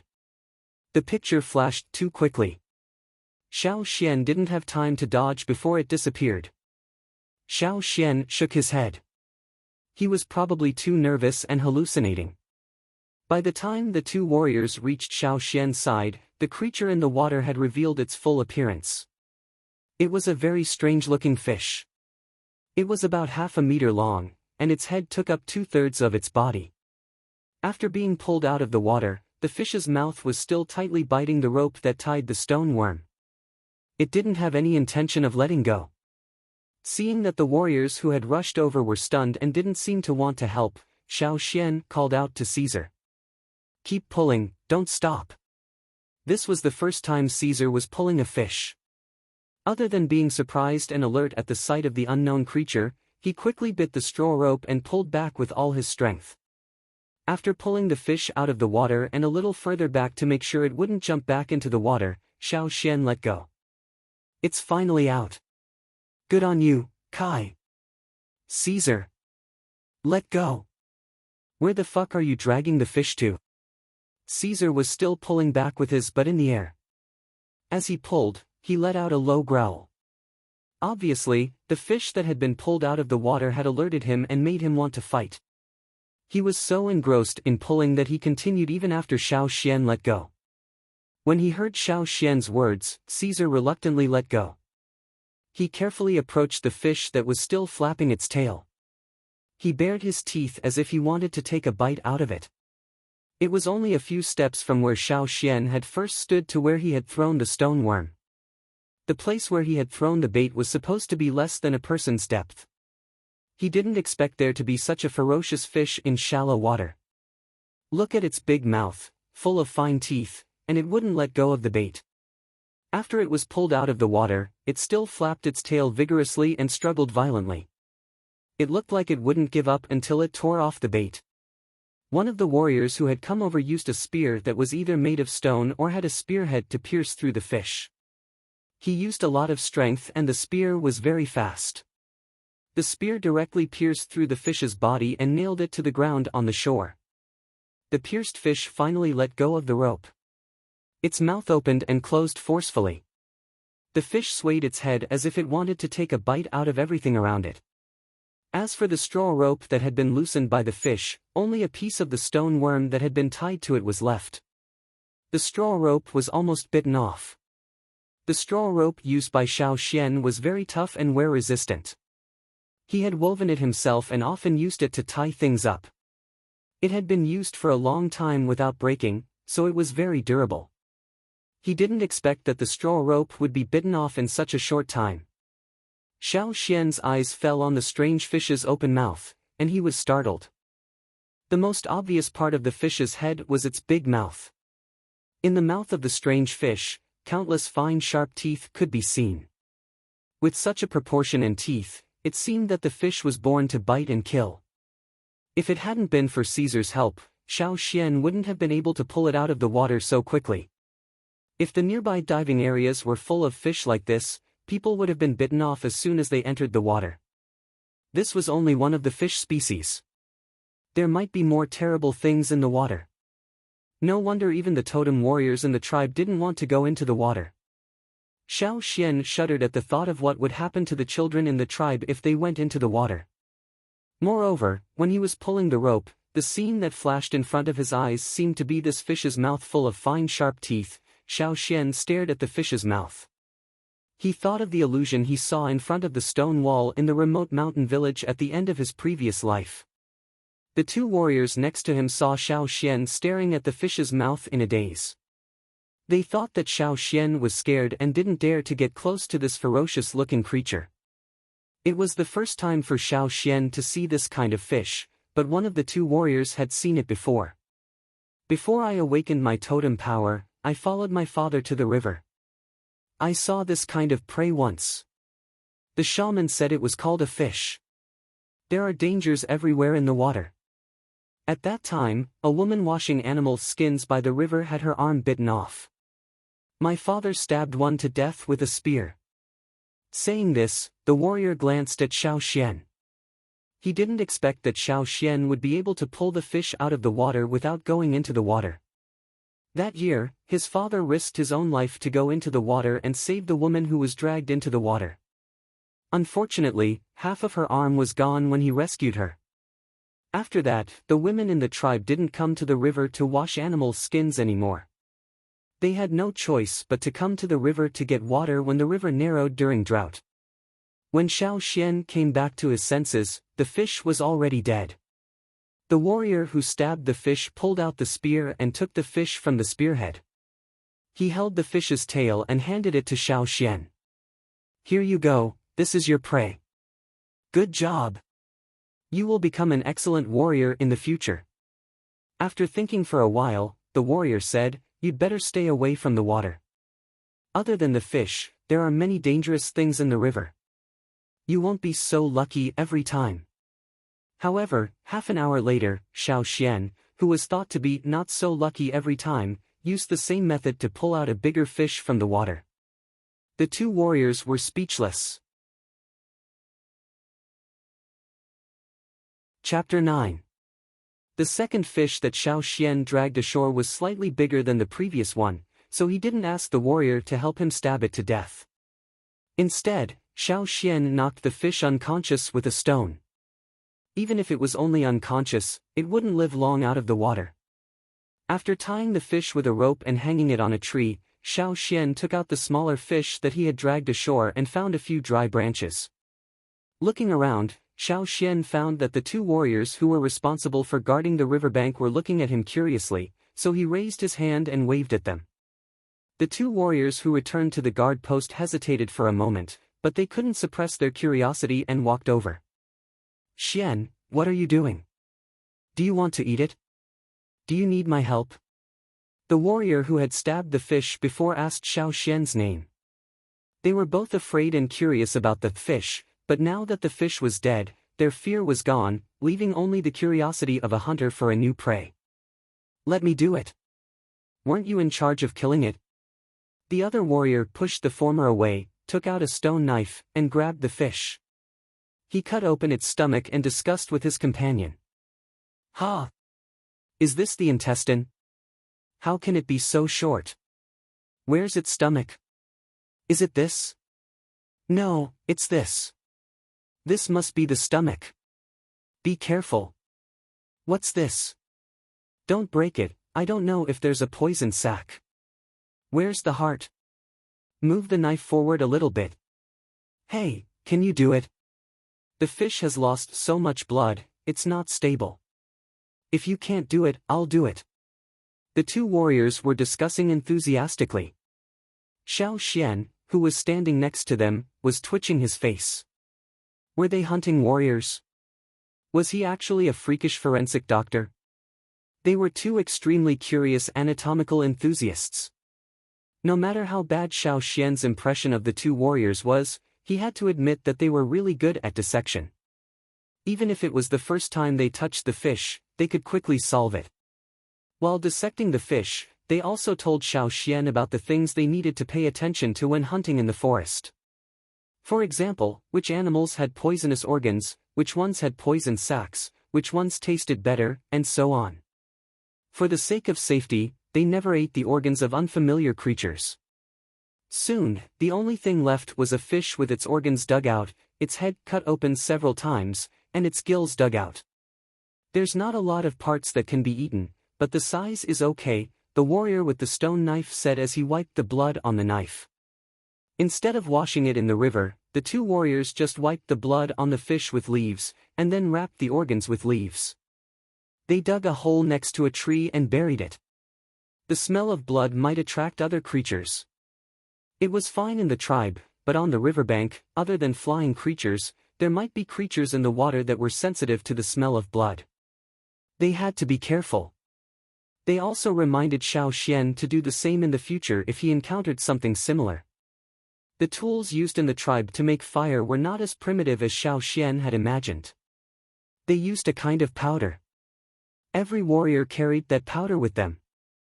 When they wanted to make a fire, they would take out a spoon-shaped stone tool and a stone pestle. They would put a little powder into the spoon-shaped tool and grind it quickly with the stone pestle. Soon, the powder would burn, and the spoon-shaped tool would become a small torch to light the hay and branches. The first time Xiao Xian saw Gu, who was in charge of transporting food, lighting a fire, he was very surprised. Originally, he thought that a tribe like this would use wood drilling or flint, but he didn't expect that they had such a convenient and fast tool. The children living in the cave did not have such a fire starter. They had to wait until they became warriors and left the tribe. Sometimes when he looked at this tribe, Xiao Xian felt a strange contradiction, as if the technology they had mastered was not in line with the development of the tribe. Although he was confused, Xiao Xian did not think too much about it. After roasting the fish, one of the warriors tasted a little. After making sure it was okay and tasted good, the 3 men and 1 wolf shared the fish. The food was not enough for the 2 warriors, and Caesar was not keen on cooked food, so he lost interest after eating a little. Only Xiao Xian was satisfied with the food. After eating the fish, the 2 warriors asked for the fish bones, saying that they wanted to keep it as a souvenir. Xiao Xian thought they wanted to bring it back to show off to their hunting team members. After that, the 2 warriors continued to stand guard, while Xiao Xian took Caesar back to the cave, dragging the dead fish tied with a rope. It was getting dark, and some of the children in the cave had fallen asleep. The ones who were awake were trying to sleep, or waiting for Xiao Xian to come back. There was a bonfire in the cave. Gu, who was responsible for transporting food, would come to light a small bonfire in the evening, for the children in the cave to keep warm or roast food. In the past, Ku was responsible for putting out the bonfire before going to bed, but from now on, it would be Xiao Xian's turn. Standing at the entrance of the cave, Xiao Xian asked Caesar to wait outside, while he took a deep breath and strode into the cave. The older children who were still awake were thinking about something around the bonfire. When they saw Xiao Xian coming in, their eyes followed him. Xiao Xian could feel the hostility in their eyes. After all, Xiao Xian had taken the position that they had been dreaming about for a long time. After Xiao Xian entered the cave, he climbed onto a large millstone-shaped rock near the entrance, which was usually used by Ku to distribute food. Standing on the rock, he could see every corner of the cave. The older children all gathered around. Xiao Xian glanced at them, clapped his hands and said, "Get up. Those who are awake, get up." Except for those who were too deep asleep, the others in the cave gradually gathered around. Xiao Xian saw them coming, so he looked at them and said, "I know you don't want me to take over Ku's position, so you want to kick me out and come up here by yourselves. Instead of sleeping, you are waiting for me here. But this is Uncle Ge's decision. If you have any complaints, grievances, or suggestions, don't talk to me. It's useless. If you have the guts, go talk to Uncle Ge." The children standing in front frowned, obviously considering the possibility of talking to Ge. Talk to Ge? Would Ge be angry? Would he stop giving out food if he got angry? Would they starve if there was no food? That didn't seem right. After all, they were older and thought more than the younger children. Xiao Xian glanced at them and continued, "Have you ever thought about why I can take over Ku's position? I'm younger than you, not as tall as you, and not as strong as you. Why did Uncle Ge let me take over? Because I'm stronger than you. More capable than you." His words were sonorous and forceful, and his face didn't even change when he lied. Xiao Xian didn't know what Ge, who was in charge of delivering food, was thinking. He still planned to talk to Ge tomorrow. But right now, what he needed to do was to get through this and give the little wolf cubs in the cave a good shock. Otherwise, he had to prevent them from ganging up on him. It wasn't that Xiao Xian didn't want to use a gentler method, but these little brats were too difficult to deal with. Reasoning with them wouldn't work. According to Xiao Xian's observation, once Ge decided on something, he wouldn't change his mind for a while. Therefore, since he let Xiao Xian be in charge of this cave, it would definitely last for a while, maybe even longer. Xiao Xian had to solve the problem from the beginning. He had to be strong. The people standing in front were angry when they heard Xiao Xian's words. One of them was so angry that his eyebrows were almost raised. But before he could say anything, Xiao Xian shouted, "Shut up." After that, Xiao Xian shouted outside the cave, "Caesar!" Caesar, who was waiting outside the cave, bit the straw rope and dragged the tied fish in. Everyone in the cave was looking at Caesar. It wasn't until Xiao Xian went to get the fish that they noticed something else was being dragged into the cave. "This thing, I hunted it." Xiao Xian untied the straw rope tied to the fish, revealing its true body. He lifted the fish by its tail to show the group of people. Many fish didn't have eyelids and couldn't blink. Even if they were dead, their eyes were still wide open. Under the dim light of the fire, the fish's red eyes looked strange and dark. Its mouth opened and closed as Xiao Xian waved his hand. The surrounding children could see the countless sharp teeth in the fish's mouth. After the dust was wiped off, the fish's scales reflected a cold light. All of these added a touch of coldness to the already cold night. The children who were the closest to Xiao Xian couldn't help but take a few steps back. Their eyes were full of vigilance. At the same time, their gazes towards Xiao Xian changed from provocation and hostility to caution. The tribe worshipped the strong. The strong warriors in the tribe were worshipped by the whole tribe. Most of the time, they liked to solve problems in simpler and more direct ways, such as violence. But in addition to fighting directly, they could also judge the difference in strength between two parties based on the prey they hunted. The better the prey they hunted, the stronger the opponent. But now, the children in the cave hadn't awakened their totemic power. They hadn't become totemic warriors, so they couldn't go out to hunt. They couldn't get any prey at all, unless they robbed it. Not to mention getting such a ferocious-looking prey. At first glance, they knew it wasn't easy to deal with. Look at those teeth, how much flesh would be shaved off by them? Can you hunt? Can you hunt such prey? Or can you get other things to eat? You? Or you? Which one of you can do it? The children who were pointed out by Xiao Xian shrank back and shook their heads. You can't. Since you can't, then suppress all your dissatisfaction and emotions. Of course, he had to appease her after saying those harsh words. Xiao Xian picked up the fish. This is my gift to everyone on my first day in office. After Xiao Xian finished speaking, the cave was quiet for a while. After a while, a child asked in a trembling voice, "What is the gift?" Another older child continued, "Can it be eaten?" Xiao Xian choked. Yes. His heart was tired.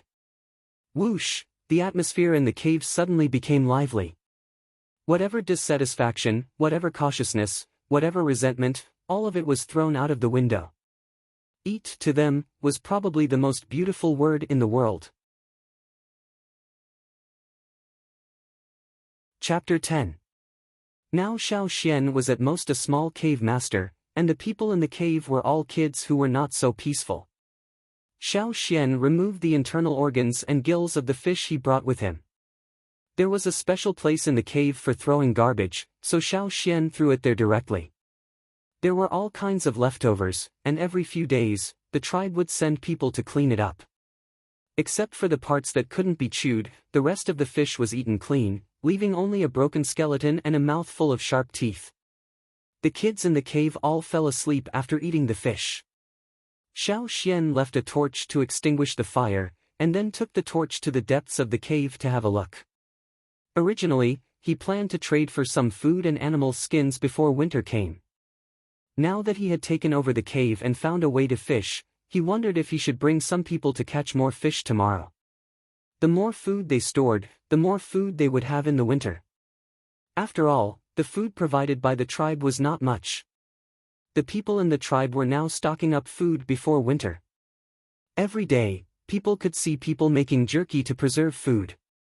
If he could get more fish, not only would the situation in the cave improve, but he could also trade the fish for warm furs from the people in the tribe. Xiao Xian did not want to be frozen in the winter. Walking in the cave with the torch, Xiao Xian looked around with the help of the dim light. The last time he came here, it was not long after he came to this world. He walked around on a whim, and after that, he did not look into the depths. As the saying goes, a new broom sweeps clean. This is my territory, I am the master. The fire had to be burned, and the territory had to be replanned. In the early days, when the tribe was still small and there were only a few people, they all lived here. The cave was decorated with places to store food, firewood, furs, tools, and weapons, and there was even a toilet. But later, everyone went out to build houses, and the cave was used to raise the helpless children. Then it became messy, and many places were emptied. More than 20 children gathered near the entrance of the cave, so there was a lot of space left. There was also a vent in the depths of the cave, but because no one went in for a long time, it was blocked. Even during the day, it was still dark. After a rough look, Xiao Xian returned to the entrance of the cave, laid out the hay that was dried during the day, and extinguished the fire to go to sleep. But tonight, for some reason, he could not sleep. What happened in the cave, the fish in the river, and the illusion he saw during the day when he was fishing. As he thought about it, Xiao Xian felt a pair of eyes watching him, but he didn't know who it was. The fire was extinguished, and the cave was dark. The moonlight from outside shone in through the vent, bringing with it the dark blue of the night. The children in the cave were all asleep, and he could hear them snoring one after another. The entrance was the entrance was the entrance was the entrance of the cave was the entrance was the entrance of the cave. Caesar was sleeping quietly next to him. He didn't hear any strange noises, so there shouldn't be any danger. Was it that the head S's staring at him? Shaking his head slightly, Xiao Xian wrapped himself in the animal skin coat, closed his eyes, and planned to sleep. Tomorrow, he would take these kids out to fish. However, not long after he closed his eyes, Xiao Xian seemed to see a black shadow flashing by. The shadow was so fast that Xiao Xian did not have time to see it clearly. Behind the shadow, there were pairs of eyes with a faint dark blue light. What was that? Xiao Xian was shocked and suddenly opened his eyes. Everything was still the same as before. The cave was dark, and only the places where the moonlight shone in were a little dimly lit. Xiao Xian couldn't fall asleep at all. He turned over and saw the air vent on the wall above him. Usually, even at night, the vent would not be blocked, and there would be no trouble. After thinking for a while, Xiao Xian got up. Because the place where he slept was high, he could see the outside through the vent as long as he stood up. There was moonlight outside, but it was brighter inside the cave, and he could vaguely see the nearby scenery. Outside the cave, there was a stone pillar about 5 meters high. It was built here in the early years, and its function was similar to a sundial. The people who lived in the cave would judge the approximate time by the shadow of the stone pillar under the sun. Now that the people in the tribe had left, the children who lived in the cave would carve on the stone pillar when they went out. Because of the wind and the sun, the stone pillar was no longer what it used to be. The body of the pillar was full of bumps and hollows, and only maintained a rough shape. But now, there was a bird standing on the top of the stone pillar. Xiao Xian recognized that bird. When he first saw it, he thought it was a bat. Later, he learned that it was a bird that looked like a swallow. It flew very fast and only moved at night. Moreover, it ate meat. The people in the tribe called it the night swallow, which was very similar to the nickname of bats that Xiao Xian knew. Unfortunately, it was much more ferocious than bats, and liked to live in groups. Sometimes, it would move in a large group. Therefore, very few people in the tribe would go out at night. Even if they went out, they would light a torch, or they would be easily attacked by the night swallow. Ordinary people couldn't hear the cry of the night swallow, but the people in the tribe said that strong warriors could actually hear it. It was said that the night swallow's cry was very harsh, but most people had never heard it before. It was only passed down by word of mouth. Just when Xiao Xian looked at the stone pillar, the night swallow resting on the stone pillar also looked at him keenly. Under the moonlight, the night swallow's eyes reflected a dark blue light, which was exactly the same as the image that appeared in Xiao Xian's mind when he closed his eyes. The night swallow would not come in through the ventilation of the cave. It liked to stand in the distance and watch. Then, It would find a target that was alone and attack it together. In the past 6 months, Xiao Xian had never seen a night swallow enter the cave. But if anyone went out at night without a torch, they would definitely be attacked. Gently exhaling, Xiao Xian no longer looked outside. He laid down and planned to go back to sleep. Now that he knew what the black shadow and dark blue eyes were, Xiao Xian was not able to fall asleep immediately. Xiao Xian felt that he seemed to be able to see dangerous creatures nearby, such as the fish during the day and the birds standing outside now. The next morning, the weather was clear and Yangguang was shining brightly. As usual, Xiao Xian got up and tied up the hay mattress. He would take it out to dry later. Clapping his hands, Xiao Xian said to the people lying in the cave, "Are you awake? How many of you are awake? Get up and follow me to fish." There was no response. "You can eat the fish you caught yesterday," Xiao Xian continued. There was a slight movement, but it was not loud. Some of the children were still in deep sleep, unable to be woken up by the thunder. Even if some of them woke up, they would still hesitate when they heard Xiao Xian's words. After all, it was a habit that had been formed for a long time, and they would not change just because of Xiao Xian's words. They were used to sleeping at this time of the day and waiting for food to be distributed in the afternoon. There were also some who opened their eyes but did not wake up. They yawned and went back to sleep. In the end, only 4 of the 20 children followed Xiao Xian out. The 2 oldest children in the cave were among them. Of the remaining 2, one was called Tuesday. He was very timid, which was a waste of such a domineering name. The other was called Ba. This child was a little stutterer. He was relatively simple and honest, except when he fought for food. These 2 children were both 11 years old, but their physiques were obviously different. Ba was a head taller than Tuesday. He looked about the same as the 2 oldest children in the cave who were 13 years old. Tu was very thin and small, about the same as Xiao Xian. Xiao Xian asked Caesar to dig up some stone worms. He still used yesterday's straw rope and the black hemisphere that could float on the water. Then he took the 4 children to the riverbank. Today, the 2 warriors were in charge of guarding the cave. They didn't go back last night. They had to guard the cave for 3 consecutive nights before they could be replaced. When they saw Xiao Xian, they even smiled and greeted him, exchanging a few words. The other 4 children in the cave were very surprised. They had never encountered such a situation in the tribe. Because of last night's incident, the 2 older children's desire to compete with Xiao Xian had lessened a little. Seeing the current situation, their desire to compete with Xiao Xian became even weaker. In their opinion, those who got along well with the warriors in the tribe would always get a lot of benefits. When they were in trouble, someone would help them.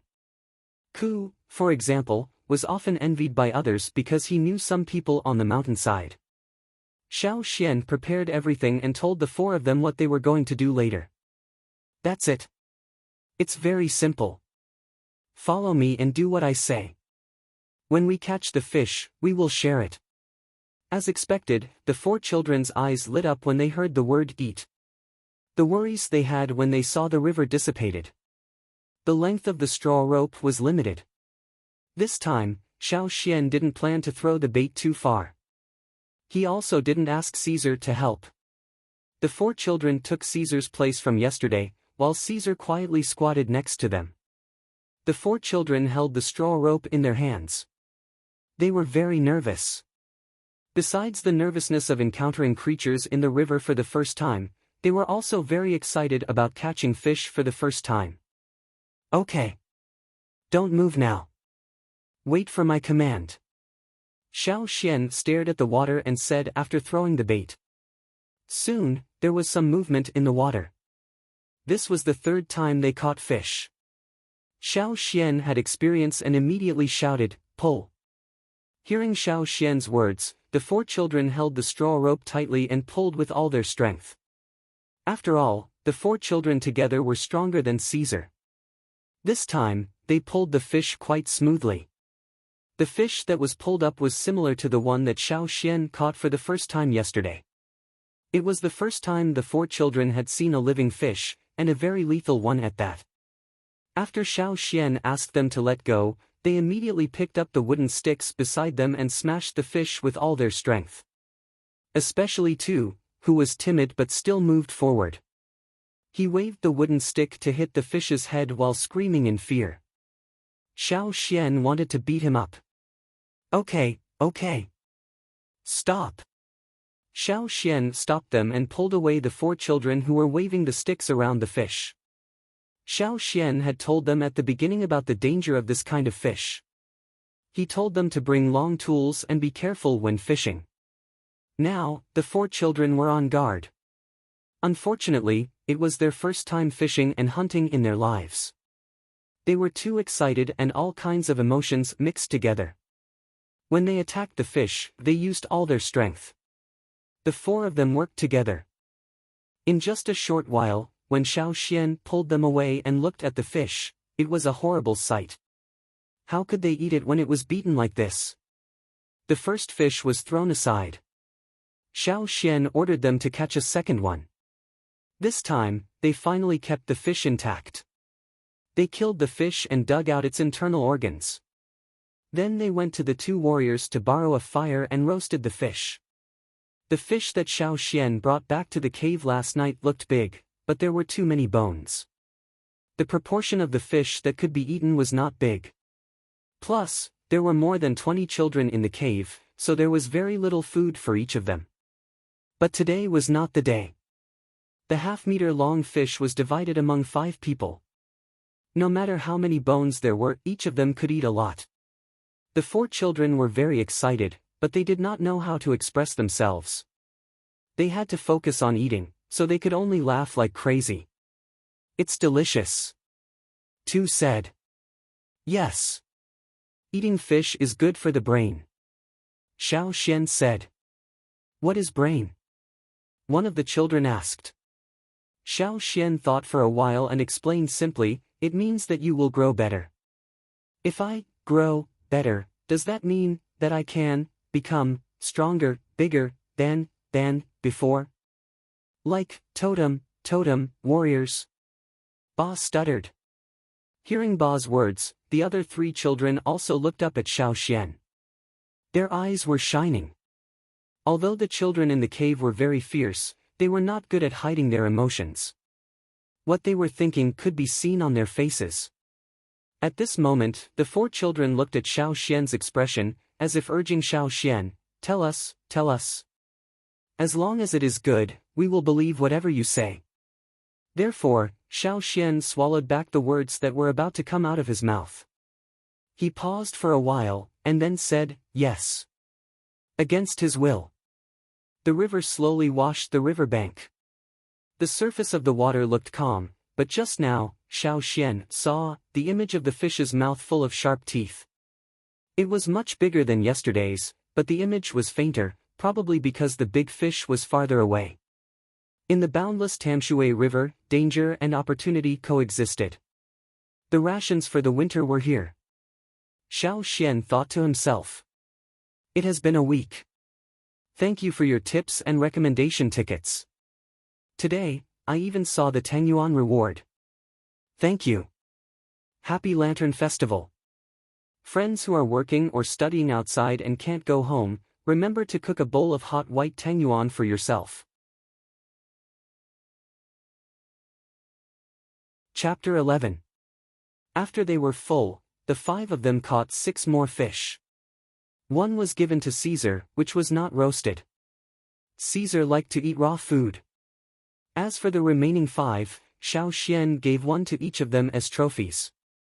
When Xiao Xian brought the 4 back, Uncle Gu, who was in charge of transporting food, had already arrived. However, he did not see Xiao Xian, so he waited outside the cave. The children in the cave had already formed a biological clock. Every day, they would wake up naturally at this time of the day. They would be energized, waiting for the food to be divided so that they would have the strength to fight for it. However, Xiao Xian was not here, and Uncle Gu did not give them any food. They were hungry, so they became anxious as they waited. 2 of them even fought with each other because of a little friction, which made their noses bleed. Uncle Gu sat quietly on the edge of the stone vat filled with food. He did not care about their dispute, nor did he let the children get close to the stone vat. The 20 children surrounded the stone vat, not daring to get close. If they did, they would be kicked away by Uncle Gu, and there would be less food. They did not dare to do that. Sitting on the edge of the stone vat, Gu, who was looking at the sky and thinking about something, sensed the movement. He looked towards the distance and saw 5 children and a wolf walking over.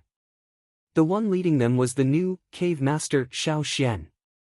However, when Uncle Gu saw what they were dragging, his eyes opened wide, and he almost fell off the stone vat in excitement.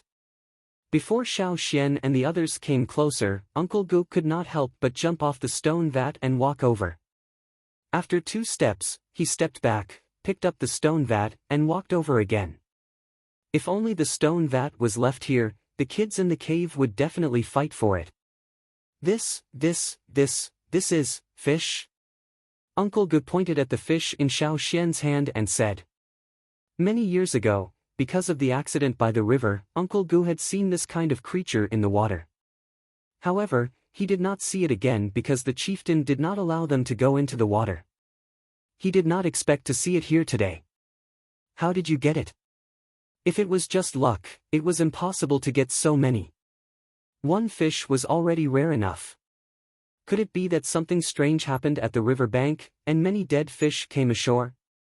That could not be right. There were people guarding the river bank. If there was anything strange, they would definitely warn them. Moreover, the fish that the children were dragging had traces of being hit with sticks. Hiss! When Gu saw the fish's mouth and fangs, he could not help but gasp. He was an experienced hunter. He could infer the attacking power and character of a creature based on its appearance. This was obviously a very lethal species. Even a strong totem warrior would not want to face such a creature.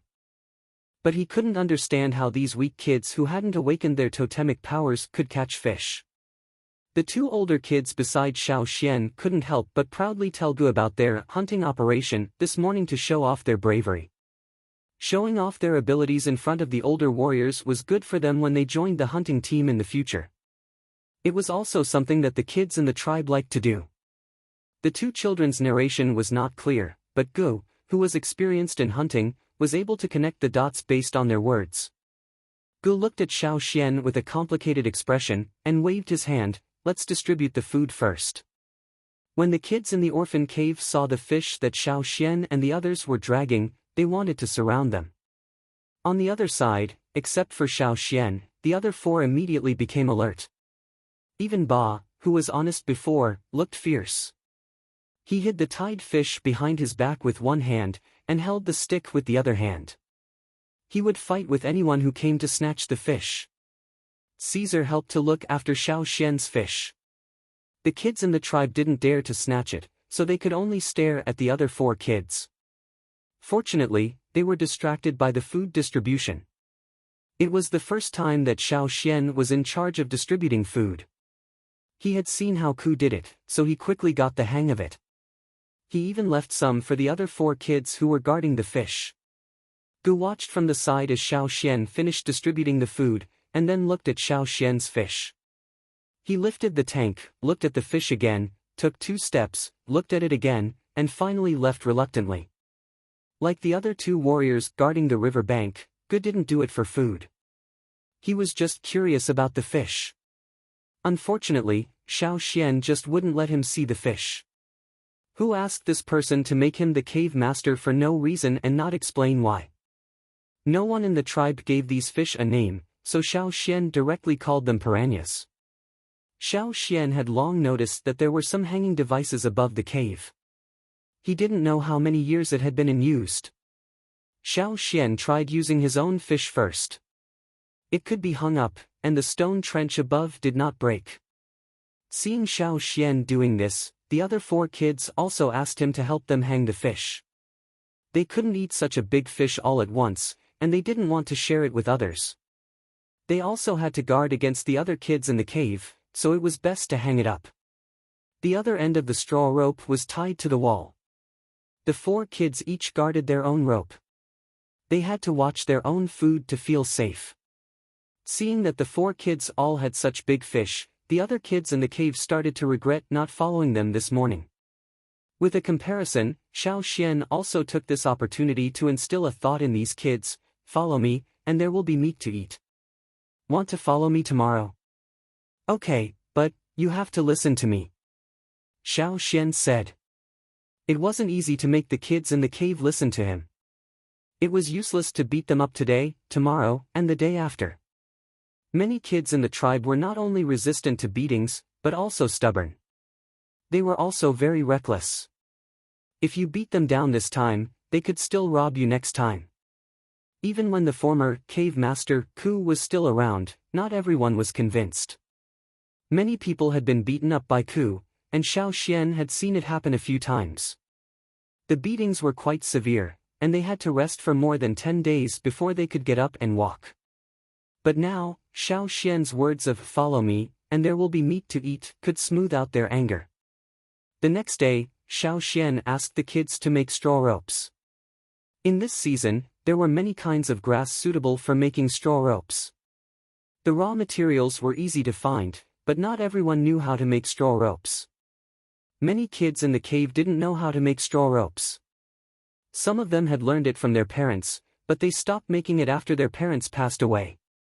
There used to be 27 kids in the cave, but Ku, who used to be in charge of the cave, had left, and there was another quiet kid who was often absent. So now there were exactly 25 kids in the cave. They were divided into 5 groups, with 5 kids in each group. Among them, there were kids in each group who knew how to make straw ropes. Xiao Xian told them about the division of labor: who would be responsible for pulling the grass, who would be responsible for weaving, and who would get the stone worms.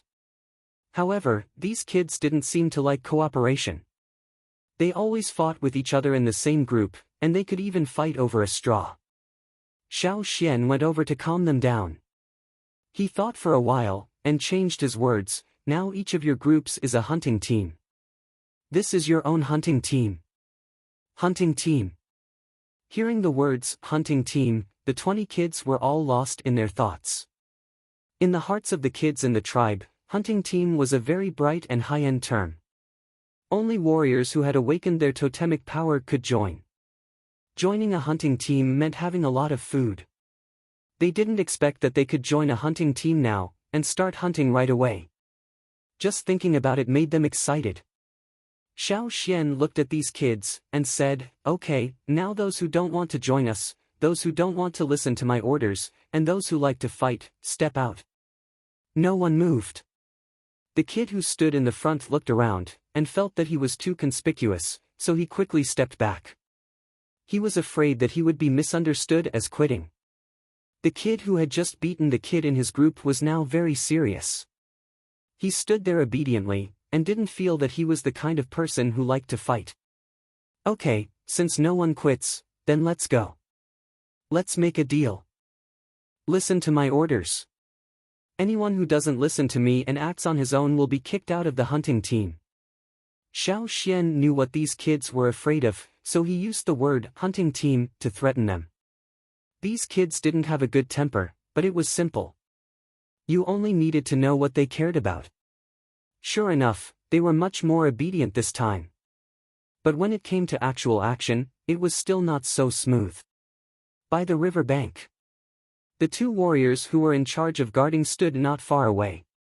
They smiled as they watched Xiao Xian instructing the kids to fish in a hurry. Xiao Xian was so angry that he beat the kids up directly. The kids who were beaten up rolled on the ground, wiped the blood on their faces, and got up with a grin. They continued to pull the rope with a smile, and didn't care at all. The eyes of these little brats, which were usually dull, were all shining today. Especially when they saw the fish being pulled out of the water, they couldn't wait to jump a few times to vent their excitement. If it weren't for the fact that these fish were too aggressive and could scrape off their flesh with one bite, they would have rushed over to hold the fish and take a bite to mark it to show their sovereignty. For a few days, Xiao Xian took them to fish. There were many fish in the river, and they had a lot to catch every day. Even if they ate as much as they could, they couldn't finish it all. However, these kids were probably afraid of hunger. When there was plenty of food, they would think of saving it. Some of them kept the experience that their parents had passed on to them, and kept the habit of hoarding food before the winter came. And some of them just followed the trend. They saw what others did, and they followed. These days were the happiest days for these kids since they lived in the cave. They looked more and more energetic day by day. Those who were sleepy in the morning woke up earlier than Xiao Xian. Xiao Xian was woken up early in the morning. At night, they would lie on the ground and stare at the big fish hanging above the cave. Even after the fire was extinguished, they continued to stare. Xiao Xian could still hear their laughter in the middle of the night, which made his hair stand on end. Really? What the fuck? Chapter 12. Just like how a poor man would continue to be excited after becoming rich overnight, the kids in the orphan cave had been in a state of extreme excitement these days. The result of this excitement was fighting. Outside of fishing hours, fights happened frequently in the orphan cave. In the past, they were fighting for food, but now they were fighting for food. Sometimes, they would bring back their trophies. If anyone took the wrong fish, they would beat them without hesitation. Now, it was no longer a one-on-one fight. After Xiao Xian instilled in them the idea that a small group was another form of a hunting group, these children now gathered in groups of 5. Of course, they would fight against each other in groups, which was more intense than before. Xiao Xian sat next to them and sighed. They deserved it. After seeing a fight between 2 groups because of a kid who took the wrong fish, Xiao Xian looked at the mess in the orphan cave. He thought for a while, and then fixed his eyes on a smooth stone wall near the entrance of the cave. A long time ago, when the people in the tribe lived here, they polished the stone wall and carved words on it. Later, when the kids lived here, they rarely added words on the stone wall. Even if the kids in the orphan cave were bored or had a sudden inspiration to draw, they would only draw on the wall close to the ground. If the wall was higher, there would only be traces left from many years ago. Different times, different methods and depths of carving were also different. Some were painted with pigments made of plant pigments, while some were carved with stone knives. Many of the traces were blurred and discolored, and the original appearance could not be seen clearly. It would be a waste to just leave it there. Xiao Xian called the kids who were too excited and energetic, and asked them to pick up stones and start polishing the wall. There were some bigger stones in the depths of the cave, and they worked together to move them out. To polish the wall, they had to step on these stones, or they would not be tall enough. Now that they had something to do, these kids became more well-behaved.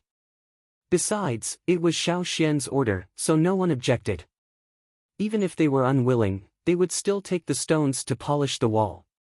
Because the walls had already been polished, he was only rubbing away the surface marks. When he felt that it was almost done, Xiao Xian took the charred tree branch and stepped on the rocks below. He wrote 5 groups from 1 to 5 on the wall. Who was the first group? Who were the 5 members of the second group? He explained everything clearly to them. To be safe, Xiao Xian even wrote down the names of the members of each group below the numbers of each group.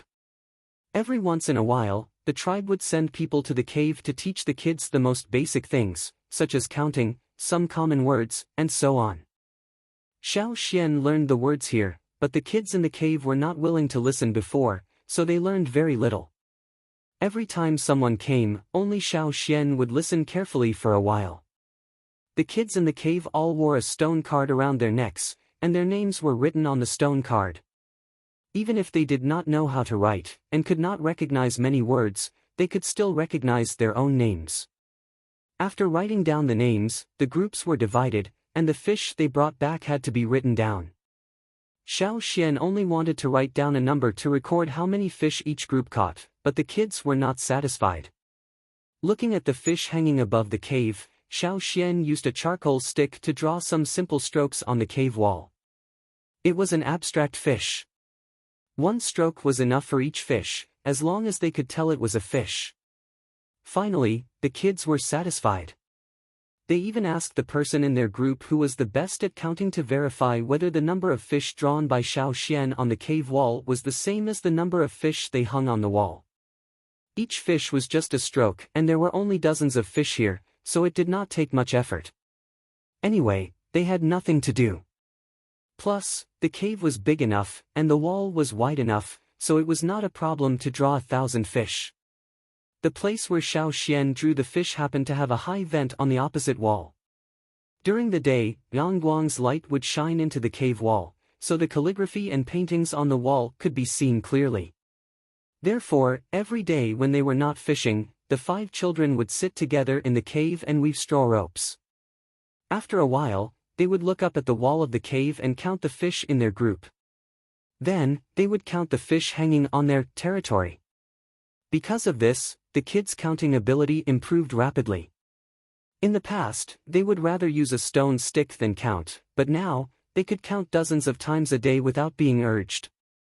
Xian, is it 12 after 10? It's 11. Oh, 11, 12, 13, 14. That's not right, Xian, why are there only 14 fish in our group? There are 15 on the wall. There's one missing. Who stole our fish? As he spoke, the kid and the other 4 in his group held wooden sticks and stones, looking at the other kids in the cave with gloomy eyes. Xiao Xian took a deep breath and pointed at the wall with the branch. Don't you see that there's a thick stroke on the fish at the front? That means you've already eaten it. You ate it last night. Do you want to spit out the food in your stomach to make sure? I can help you. Seems like it. The kid tilted his head and thought for a while. Then, he calmed down and threw away the stick.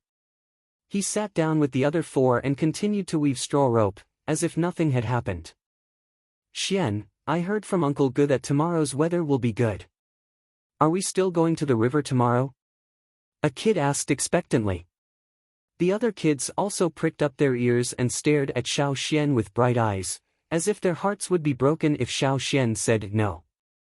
Yes, as usual tomorrow. Xiao Xian walked out of the cave and looked at the sky. Now more than 20 kids in the cave were moving together. They were greedy and wished they could fish by the river bank all day long. But they also knew that it was best to move together with others, and they had to do so. The first reason was that they couldn't get stone worms. Xiao Xian had tried many kinds of worms that could be found in the tribe, but stone worms were the best for catching fish. Xiao Xian wouldn't give any stone worms to those who didn't listen to him. You don't listen to him and still want stone worms? Fine, you can go and dig them yourself. Without Caesar, you might not be able to get one even if you dug for half a day. Those stone worms moved much faster than earthworms underground. If they couldn't catch them in time, they would have to go back empty-handed. These days, it was Caesar who helped them dig out stone worms. The second reason why they had to move together was that they couldn't get the small black pieces that could float on the water. To get that, they had to catch a worm that lived in the black swamp. Unfortunately, except for Caesar, they couldn't get close to the black swamp. Because of this, Caesar's status in the cave had improved a lot. At least now, the kids didn't look at Caesar as if they were looking at food anymore. Some smart kids even learned to please him. They had seen Caesar gnawing animal bones before, so they gave Caesar fish bones. Unfortunately, Caesar had no interest in fish bones at all. Anyway, the relationship between these kids and Caesar had improved a lot. Xiao Xian didn't have to worry about when these kids would unite and roast Caesar. The next day, Xiao Xian was woken up early by these kids. He ran to the gravel field to dig out stone worms. Every time Caesar dug out a worm, Xiao Xian would give one to each team leader. A stone worm could be used 2 to 3 times. After digging it out, the worm would be cut in half. In a few minutes, the 2 halves would be able to move independently, turning from 1 worm into 2. If given more time, they would be able to grow as long as they were before they were cut. When everything was ready, Xiao Xian led them to the riverbank again. The warriors guarding the riverbank had changed, but they soon became familiar with Xiao Xian. For the past 2 days, they had seen Xiao Xian take the kids from the cave to fish here. Every day, he would give them a fish. So they had a good impression of Xiao Xian. Even the kids from the cave had changed a lot. Seeing the river, these kids couldn't hold back anymore. They rushed to throw the bait to catch the fish. But Xiao Xian suddenly stopped them. Back! Everyone back off. Don't touch the water. Don't throw the bait yet. Xiao Xian grabbed the kid who was rushing in the front and threw him back. He frowned and looked at the river. Something was wrong today. Chapter 13. Today's weather was really clear. The river was also very calm, very quiet, and there was no wind. A few days ago, the water on the river bank would wash over the shoals, but today, there was no such situation. It was too calm, and a little strange. The river was not clear. The shoals were fine, but a meter deeper, the situation under the water could not be seen clearly. In such a dangerous world that couldn't be judged by common sense, one couldn't underestimate any detail. Neglect meant death. What's more, this river was regarded by the people in the tribe as a high-risk area, just like the Black Swamp. Fishing in the past few days did not mean it was safe. Seeing Xiao Xian like this, the excited children stopped their movements and stepped back. They were greedy and not smart, but they were not stupid. Everyone cherished their lives. Besides, the things that happened recently made them trust Xiao Xian a lot more. After stepping back, they all looked at Xiao Xian. Xiao Xian stood on the shore, looking at the calm river in front of him, thinking. The river was still calm. Except for this, it was not much different from usual. The river did not change color, and nothing suspicious appeared. Was he too suspicious? Suddenly, white translucent creatures appeared in front of him. They looked like inverted shuttlecocks, with many whisker-like tentacles. They swam along with the tentacles. With the previous experience, Xiao Xian knew that this situation would not appear for no reason. There should be such creatures in the water, and they were very dangerous. Xiao Xian took the straw rope tied to the stone worm and threw it into the water. The stone worm fell into the water less than 2 meters away from the shore. After the stone worm fell into the water, Xiao Xian did not feel the fierce pull of the piranhas biting the bait through the straw rope. The black thing floating on the water was trembling slightly. If one did not look carefully, they would only think it was the stone worm struggling below. However, after fishing for a few days, Xiao Xian was very familiar with how a stone worm struggled. But the fact was that the black thing on the water's surface was trembling less than before, and it seemed to be trembling even less. Xiao Xian pulled the straw rope back. When they saw the stone worm's appearance, the children who had been staring at this side all gathered around. The stone worm was not bitten off, but its whole body was white and shrunk. It was still stiff, maintaining the twisted state it was in when it struggled underwater. Putting the changed stone worm on the ground, Xiao Xian used the back of the stone knife to hit the worm's body. Crack! After a slight crisp sound, the stone worm broke, completely without the soft body of a normal stone worm. The children standing next to him were frightened. If a person were to enter the water, would they also become dry, hard, and brittle, and break with a snap? No one dared to try. They did not even dare to touch the water and stayed far away. Xiao Xian threw a few more stone worms into the water. Every time, the situation was the same. After a few seconds, they would become brittle dried worms. Even after half a day in the water, not a single fish took the bait. Either the fish are not interested in the dried worms, or there are no fish around today. Now that there is something terrible in the water, the fish may have all run away. They will probably only come back after that creature leaves. Xiao Xian said as he took back the straw rope. Then, when will the fish come back? A child asked. Now they were not afraid of the ferocious piranhas at all. Instead, they were looking forward to seeing them. One day without seeing them would make them panic. I don't know. Let's come back tomorrow. Xiao Xian shook his head. He went to the two warriors who were in charge of guarding the river bank and told them not to let the tribesmen go into the water. He left a dried worm for them to study. "Let's go back. Let's make more straw rope for next time," Xiao Xian advised. If the straw rope was not made well, it would not be strong enough after 2 uses, so it would consume a lot of energy. Today was a good day to rest.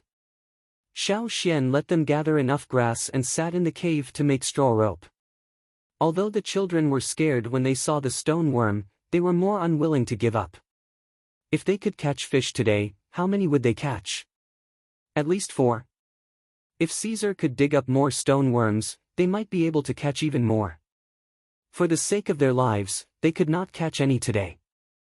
According to Xian's words, they would come back tomorrow. But what if it was the same tomorrow? What if they could not catch fish the day after tomorrow, or the day after that? It was scary just thinking about it. The children in the cave were anxious. When they returned to the cave to make straw rope, they were absent-minded. Xiao Xian sat at the entrance of the cave, basking in the sun while thinking about the creature he just saw, and the coming winter. On this day, many people who went to the river bank to fish were driven back by the guards. A few days ago, the people living in the Mountain Foot district found that the children who lived in the cave only ate and slept, and rarely came out of the cave to steal things, had become more diligent. Those children went out every day and came back from the river bank in the afternoon when it was time for lunch. Every time they came back, they would use straw rope to drag back some strange big-headed fish with sharp teeth. Some curious people followed them to watch. They also wanted to learn how to fish, but first of all, it was difficult for them to dig out stone worms, and they couldn't use other things to replace them. They couldn't catch fish just by throwing straw ropes. Secondly, even if they caught stone worms or used other things to replace them, it was difficult to catch fish as easily as Xiao Xian and the others. There were a few times when they caught unknown creatures, and their bodies swelled up after being pricked. Finally, those people noticed that Xiao Xian used a black thing that floated on the water. Compared with Xiao Xian's fishing equipment, they only lacked that thing. When they did not use that thing, the harvest was not ideal. Xiao Xian analyzed the reason. It was probably because those piranhas did not like to live underwater. When they threw the bait with straw rope, it sank. Floating objects such as wooden blocks did not last long, and soon the bait would be dragged down by the creatures in the water. And once the stone worms came into contact with the soil and stones, they would easily escape. These two factors together led to the poor harvest. These days, Xiao Xian asked Caesar to help him catch some insects in the black swamp. He made a lot of small black pieces and used them to exchange for some meat and furs from the people in the Mountain Foot district. There was not much meat, so he distributed it to the children in the cave on the day of the exchange. As for the furs, even if they were not of good quality, it would make them feel better in the coming winter. Therefore, in addition to the children in the cave, some people in the Mountain Foot district who did not go out to hunt were also fishing. No one would complain about the lack of food. Winter was coming, and they would feel uneasy if they did not store more food. But today, they were all disappointed. Xiao Xian looked at another group of people who came back from the river with their heads down. He sighed. Suddenly, Caesar, who was lying next to him, stood up and stared in one direction. Xiao Xian looked over.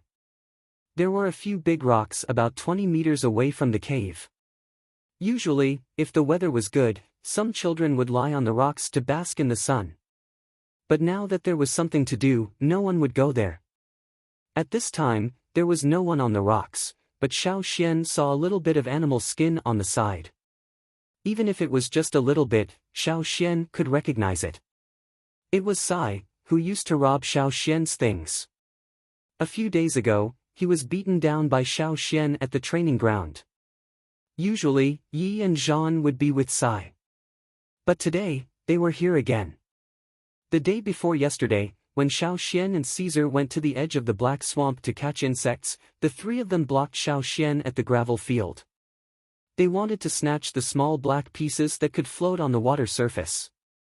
Both sides had a fight, but at that time, there were children in the cave, so the three of them quickly ran away.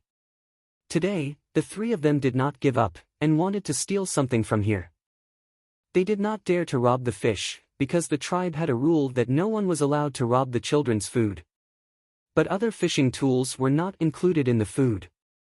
Xiao Xian touched his chin and patted Caesar, telling him to wait for a while. He turned around and went into the cave. "Kids," Xiao Xian said to the people in the cave, "you have done well recently, and have hunted a lot of prey. That's good. If this goes on, and with the food distributed by the tribe, we won't be hungry this winter. But, what if someone wants to rob us at this time?" At first, when they heard Xiao Xian's voice, they thought they could go out to fish, and their eyes lit up. But after hearing the whole sentence, they realized it was not the case, and their eyes dimmed again. But after hearing the whole sentence, their dimmed eyes were replaced by anger. Rob? Beat? Not the fish, but only the tools. Even the tools were not allowed. But what was steal? What? You said that taking without asking was stealing. Wasn't that the same as robbing? Beat them all. Xiao Xian once said that for these little brats, eating was the most beautiful word in the world, and food was the specific interpretation of this word. Whoever wanted to steal their food was the thing they cared about the most, and they would fight with their lives on the line. At this time, he and his two followers were hiding behind a big rock outside the cave, discussing how to take the black pieces and leave when the people in the cave were not paying attention. While they were talking in a low voice, Caesar suddenly jumped down from above and threw himself at the three of them. It was so sudden that the three of them were scared and jumped away reflexively. Sai, who had dodged, was still in shock. He held the stick in his hand and stared at Caesar, thinking that if the wolf took one more step forward, he would wave the stick. Sai was so absorbed in his thoughts that he did not notice the surroundings until Yi and Jean poked him. "What are you poking me for? Can't you see that I'm—" Sai turned his head and roared. But before he finished his words, Sai looked at the direction where Yi and Jean were pointing and saw more than 20 little bastards standing at the entrance of the cave. They were holding wooden sticks, stones and other things, and were glaring at them with ferocious eyes. Chapter 14. Sai and his two lackeys failed to steal anything. Instead, they were chased by more than 20 aggressive kids in the cave and had to flee for their lives. That afternoon, almost all the people living in the Mountain Foot district saw this shocking scene. After all, it was usually Sai, Yi, and Jean who bullied the other kids. In the past, the kids in the cave were not so united. They basically acted alone, and more than half of them were beaten by Sai and his followers. But now, no one had expected that the kids in the orphan cave would be so united.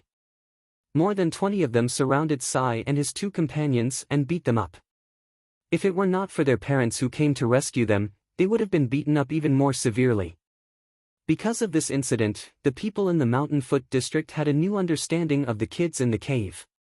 It turned out that these kids could still unite and fight against outsiders. Those who had ulterior motives hid their thoughts when they saw this. Fighting didn't matter. The kids in the tribe were not afraid of it, and the adults didn't take it seriously. But being besieged by more than 20 kids was another thing. Even the kids couldn't do it. Who would be stupid enough to ask for trouble? After dealing with Sai, the troublemaker, Xiao Xian called the group of irritable kids back to the cave. After being chased and beaten, they should have vented some of their resentment, so they came back to do business. Some kids in the cave saw that Xiao Xian was exchanging fish for animal skins, so they came to ask for help from Xiao Xian.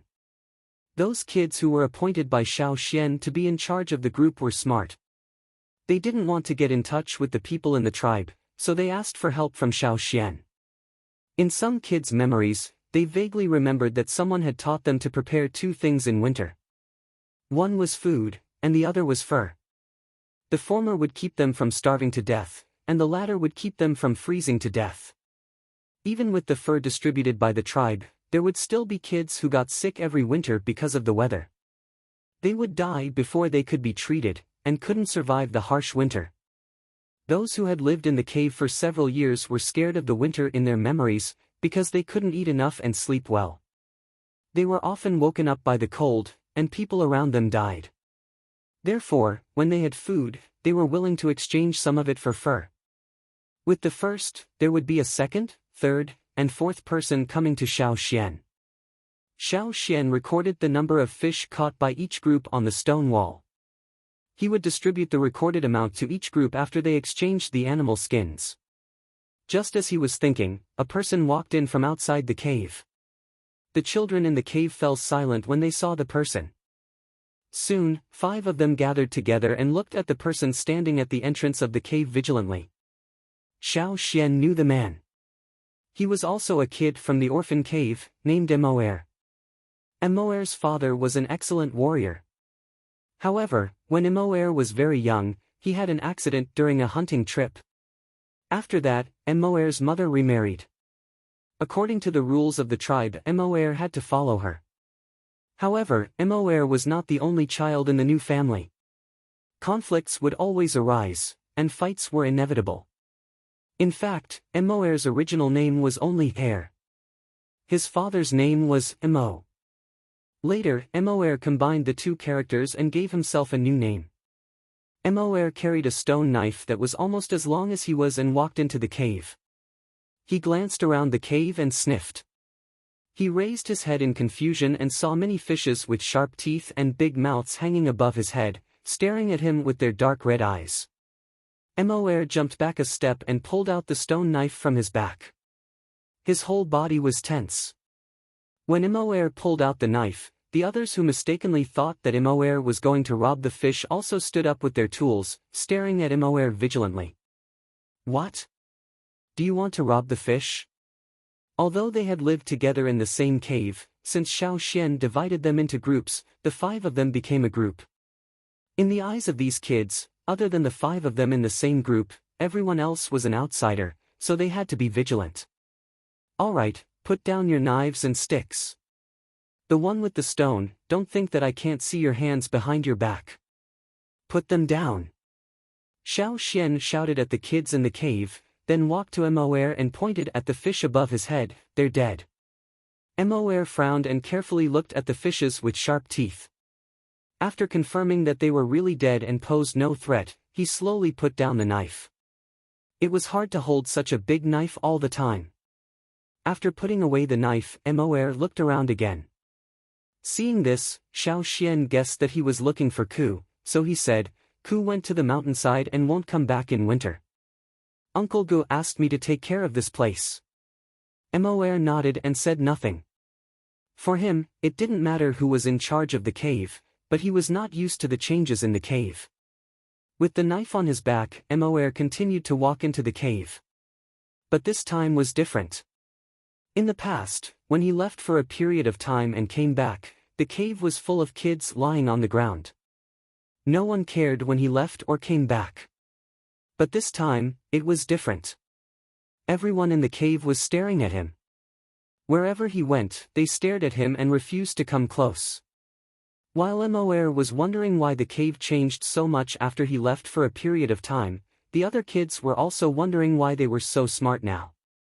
With one more person, they would have to share some of the prey they hunted. No matter how they thought about it, they were reluctant. Everyone had their own thoughts and glanced at Xiao Xian at the same time, waiting for Xiao Xian to make a decision. Xiao Xian had heard from Ku that Emoer's father had left him a lot of good things. The knife Emoer was using was left by his father. Therefore, compared to the other kids in the cave, Emoer could be counted as a rich second generation. However, this rich second generation was a bit different. He had a good life, but he would come back to the cave every once in a while. Several times, Emoer was dragged back to the mountain by his mother who had remarried. But after a while, he would come back to the cave again. Maybe it was because he had a fight with the kids of the new family, or maybe it was because of some other reasons. No one asked, and Emoer never told anyone. He was a man of few words, except for nodding or shaking his head. Otherwise, he would fight directly. The other kids in the cave only had one impression of him: he was very good at fighting, and no one could beat him. Even Ku, who had gone to the mountainside, was defeated by Emoer. Therefore, unless it was absolutely necessary, the kids in the cave would not rob Emoer's things. Of course, they would target the weakest one first. And those who tried to rob Emoer had all been injured by him. Emoer, did you spend the winter in the cave? Xiao Xian asked. Emoer nodded. Okay. There were 25 kids in the cave, and I divided them into 5 groups. Now that you are back, then, the other kids in the cave suddenly became nervous. They stared at Xiao Xian with their eyes wide open. Many of them even shook their heads at Xiao Xian, as if they were afraid that Xiao Xian would not see it. They were clearly telling Xiao Xian that they would not accept any new members. Then you can join our group, Xiao Xian said. The other 4 groups all let out a sigh of relief. The nervousness on their faces faded away, and they could not help but feel happy. As for the 2 oldest kids in Xiao Xian's group, they were not happy about it. But since Xiao Xian said so, they did not object. They turned back to continue weaving straw ropes, and even glared at Emoer. Emoer did not care about the others' obvious rejection. At least on the surface, Xiao Xian could not see any resistance from Emoer. Emoer was still as silent as before. At night, some kids had already gone to bed. Some who could not sleep because they were worried about whether they could catch the fish the next day were weaving straw ropes absent-mindedly. They made a mess of straw ropes. No matter how hard they tried, they would always make mistakes. When they were angry, they would bite the straw ropes with their teeth. Xiao Xian was worried. The fire near the entrance of the cave was still burning, and the curtain at the entrance of the cave was not completely pulled down. In the dark night, the firelight coming from the cave was very obvious. The night swallows flying outside would also avoid the firelight and watch from afar. Emoer walked to the entrance of the cave with his saber on his back. He put the big saber on his back aside, and pulled out 2 short sabers from his waist. One in each hand, he held them in reverse. He still could not hide his breath like the totem warriors. Therefore, as soon as he walked out of the cave, the night swallow flying in the dark sky noticed him. Xiao Xian sat near the fire, close to the entrance of the cave. He could see the sky outside the cave from here. There were 2 crescent moons in the sky. Yes, 2. When Xiao Xian first saw the moons in the night sky, he realized that this was an unexplainable fact. This was a new world that was far different from the one he was familiar with. Even all the rules and experiences he had mastered might not be applicable here. In this season, the 2 moons would move away from each other in opposite directions. The crescent moons could not bring much light to the night. Compared to a few days ago, the night was much darker. The night was getting darker and darker. When the 2 moons completely disappeared, winter would officially begin. Xiao Xian's eyes fell on Emoer, who was outside the cave. Judging from the way he held the saber and the way he was standing, Xiao Xian knew that he was a veteran. When the kids in the cave were still sleeping, Emoer began to practice his saber skills. Even though his father was gone, there was still someone to teach him. Holding the saber, Emoer stood there quietly, as if he was staring at the night sky in a daze. But Xiao Xian knew that Emoer was waiting for his prey to come to him. In the dark night, night swallow flashed around the cave. Their figures could not be seen clearly in the dark, and only slight sounds could be heard. There were many night swallow outside the cave, but they were hesitant because of the fire coming out from the cave behind Emoer. Only a few dared to rush up. Xiao Xian heard a rapid sound. There was a night swallow approaching. Emoer, who was standing there, suddenly moved. He held the saber in his hand and slashed to the left. His move was very straightforward, without any hesitation. Ding! He missed. Because he was close to the entrance of the cave, there was a flash of dazzling fire when the saber hit the wall. The night swallow had left, but there was a half-palm-long wound on Emoer's arm. The wound was caused by the shovel-like beak of the night swallow. But the night swallow was affected by Emoer's saber and changed its angle when it attacked. So the wound on Emoer's arm was not deep. If he had been hit by the night swallow's beak from the front, he would have at least lost a piece of his flesh, instead of the superficial wound on Emoer's arm. An excellent hunter should not only know how to hide, but also know how to be patient. Emoer did not show any pain because of the shovel-like attack. He did not even frown. His hand holding the saber was still steady, and he looked the same as before. He did not treat the wound, but just let the blood flow out little by little. The night swallow flashing in the dark night seemed to have smelled the blood in the air, and started to move restlessly. Xiao Xian could hear more and more small sounds of the night swallow flying in the air. Compared with the other kids in the cave, Emoer was too hard-working. When Ku was still in the cave, he did not understand why Emoer was practicing with the night swallow. In the eyes of the other kids in the cave, Emoer was looking for death. After Emoer left the cave, Ku muttered that he could live and eat well, but why did he come to this poor place and work so hard? Caesar was also a little irritable because of the night swallow outside the cave. Xiao Xian comforted it and got up to take it into the cave. However, after 2 steps, Xiao Xian stopped. He heard a sharp buzzing sound. At first, Xiao Xian thought it was an auditory hallucination. But then he wondered if it was because he had been thinking too much or something else that caused the tinnitus. But then he realized something was wrong. The sharp buzzing sound was getting louder and louder, as if the object that made the sound was approaching quickly. Ding! Another sound of the stone knife colliding with the stone wall. At the same time, the sharp buzzing sound Xiao Xian heard stopped abruptly. Xiao Xian looked over there. Emoer was holding the knife in his hand, and the blade had already pierced through the body of a night swallow. The night swallow flapped its wings twice and stopped moving. Blood flowed down along the gray blade. The night swallows in the night sky changed their direction and flew further away, hovering in a place not too far away. Emoer swung the knife and threw the penetrated night swallow into the cave, where it fell beside the big knife on his back. Then he continued to watch, waiting for the next prey. Caesar bared its teeth at the dead night swallow, and wanted to bite it. Xiao Xian stared at the night swallow's shovel-like beak thoughtfully. Add more Sundays.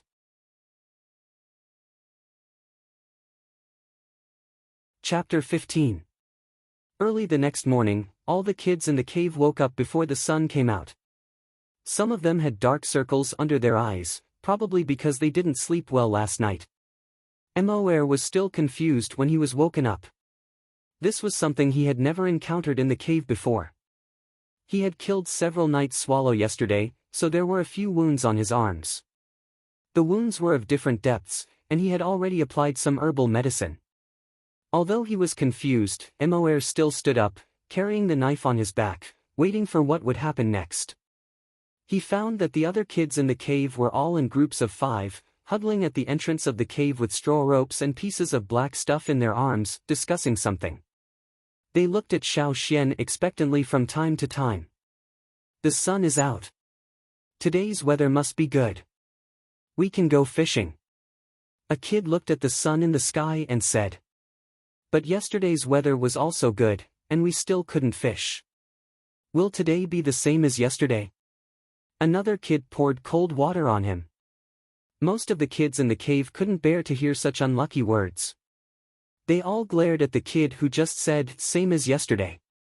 No matter whether they could fish today or not, they still had to eat breakfast, or they wouldn't have the strength to work.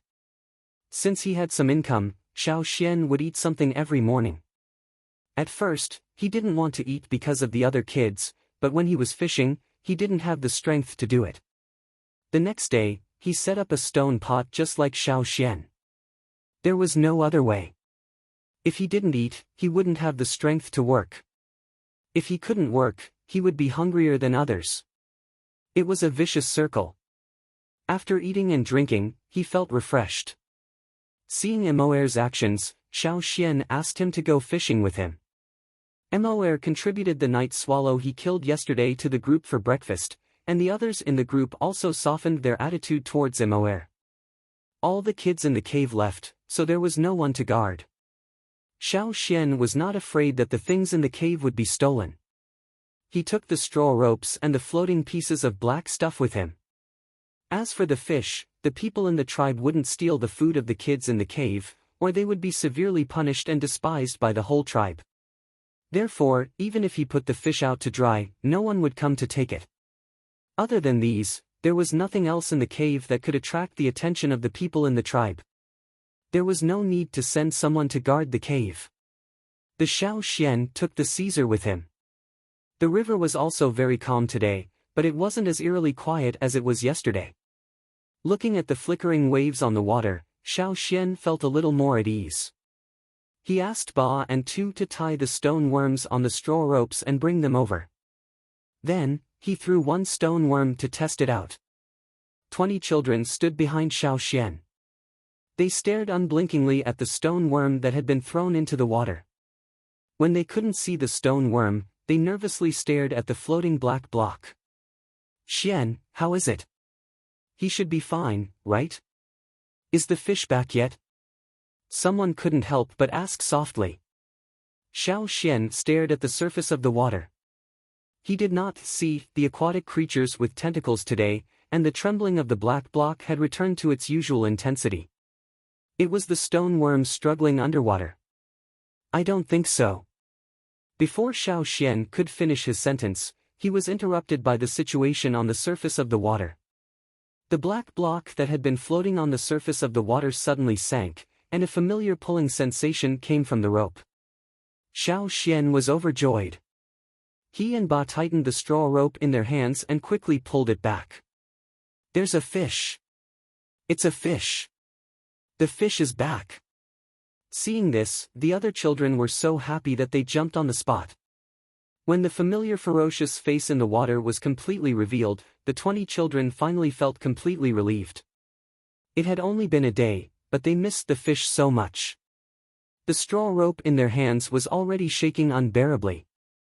After Xiao Xian gave the signal, the group of children began to skillfully catch fish in groups of 5. Mo, you go with them. 2, you tell him what to pay attention to.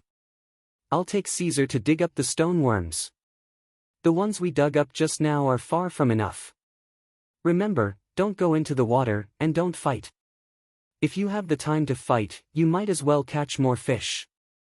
Hurry up, winter will come in a few days. If you find something wrong, go and find the guards over there. Xiao Xian said the last part to the others standing by the river bank. In fact, Xiao Xian didn't need to remind them. After what happened yesterday, these children especially cherished today's opportunity. None of them knew whether the fish would leave tomorrow, so it was better to catch more fish. Who would have the leisure to fight? When the children came out of the cave and were busy catching fish, the people living in the Mountain Foot district also came over to fish with them.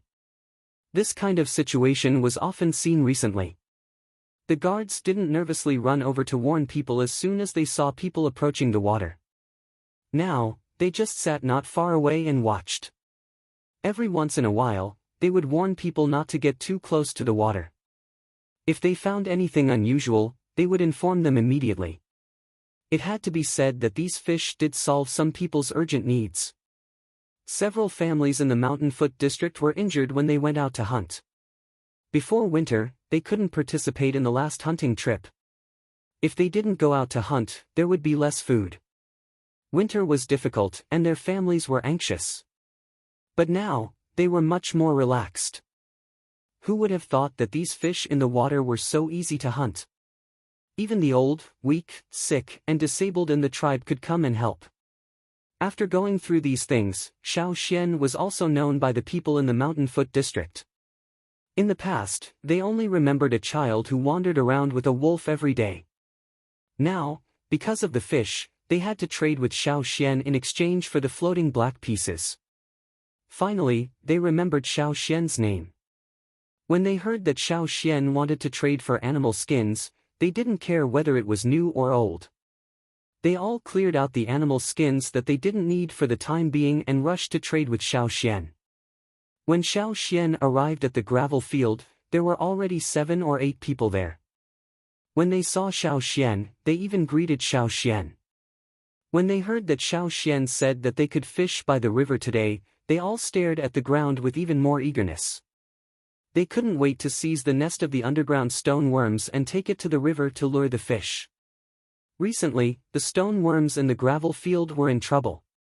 As soon as they broke through the ground, they would be dug out by a swarm of people. Those who were more straightforward would cut themselves in half to escape, and those who weren't straightforward could only be pulled out of the ground whole. In the past, even if they crawled out of the ground and wriggled slowly in front of people, no one would give them a second look.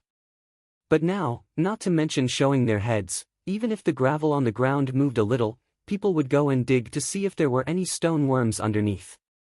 They would pull them out as soon as they saw them. However, compared to Caesar, these people's efficiency was much lower. The people digging the stone worms in the gravel field saw that Caesar could dig out a stone worm with just a few sniffs, and they were envious. This wolf's nose was really fucking sharp. Some people thought about weaving a big net with straw rope to catch fish, but it turned out that this method didn't work. When they put the net down, they did catch a lot of fish, but before they could pull it up, the net was bitten through by the fish. When they pulled the net back, there was not a single fish in the broken net. So they had no choice but to use this troublesome method to catch fish one by one. In the afternoon, the children fishing by the river were called back to the cave by Xiao Xian. After eating the food distributed by the tribe, they didn't want to stay in the cave to make straw rope anymore. They had made enough straw rope yesterday, and there was still some time before dark, so they wanted to go fishing by the river for a while. Xiao Xian didn't object, but he didn't go with them in the afternoon. They had caught a lot of stone worms in the morning, and distributed them to 5 groups. It was enough for them to use. Looking at the moon last night, winter was coming soon. They had to catch more fish before winter came. Once winter came, the temperature outside would drop sharply, and the water near the river would freeze. At that time, people who hadn't awakened their totemic power wouldn't go out of the house. They couldn't withstand the wind and snow, and they didn't have thick fur clothes. Xiao Xian didn't go with the children to the river, but left the cave with 2 fish. Xiao Xian pulled one fish, and Caesar pulled the other one. He also carried an animal skin bag with him. In the bag were some stones of better quality that Xiao Xian had picked up from the training ground.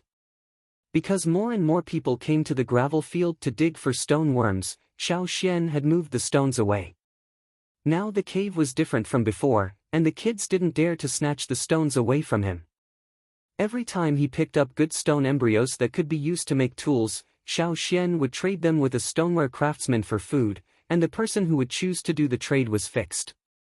Xiao Xian had observed several stoneware craftsmen in the Mountain Foot district, and he finally chose one. This stoneware craftsman was called Ku. It was said that he was responsible for setting traps in the hunting team, but he lost one of his legs in a hunt, so he quit the hunting team and became a stoneware craftsman in the Mountain Foot district. He usually helped others to make stoneware to make a living. Xiao Xian pulled the fish to a wooden house. Many of the houses around didn't have doors, but were covered with thick leather curtains or grass curtains made of vines. Ku's house was the same. Xiao Xian could hear the sound of stoneware being polished inside, so he called out, "Uncle Ku." The person inside didn't respond, but the leather curtains shook, which meant that the owner of the house allowed you to go in. Without permission, Xiao Xian couldn't lift the curtains directly. Many things in Ku's house looked simple, but they were actually more complicated than those in the houses nearby.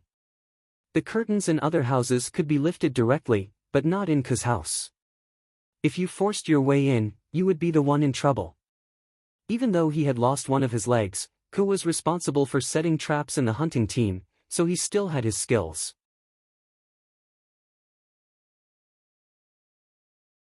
Chapter 16. Xiao Xian lifted the curtain and walked in. Caesar also squeezed in, but it didn't dare to touch anything.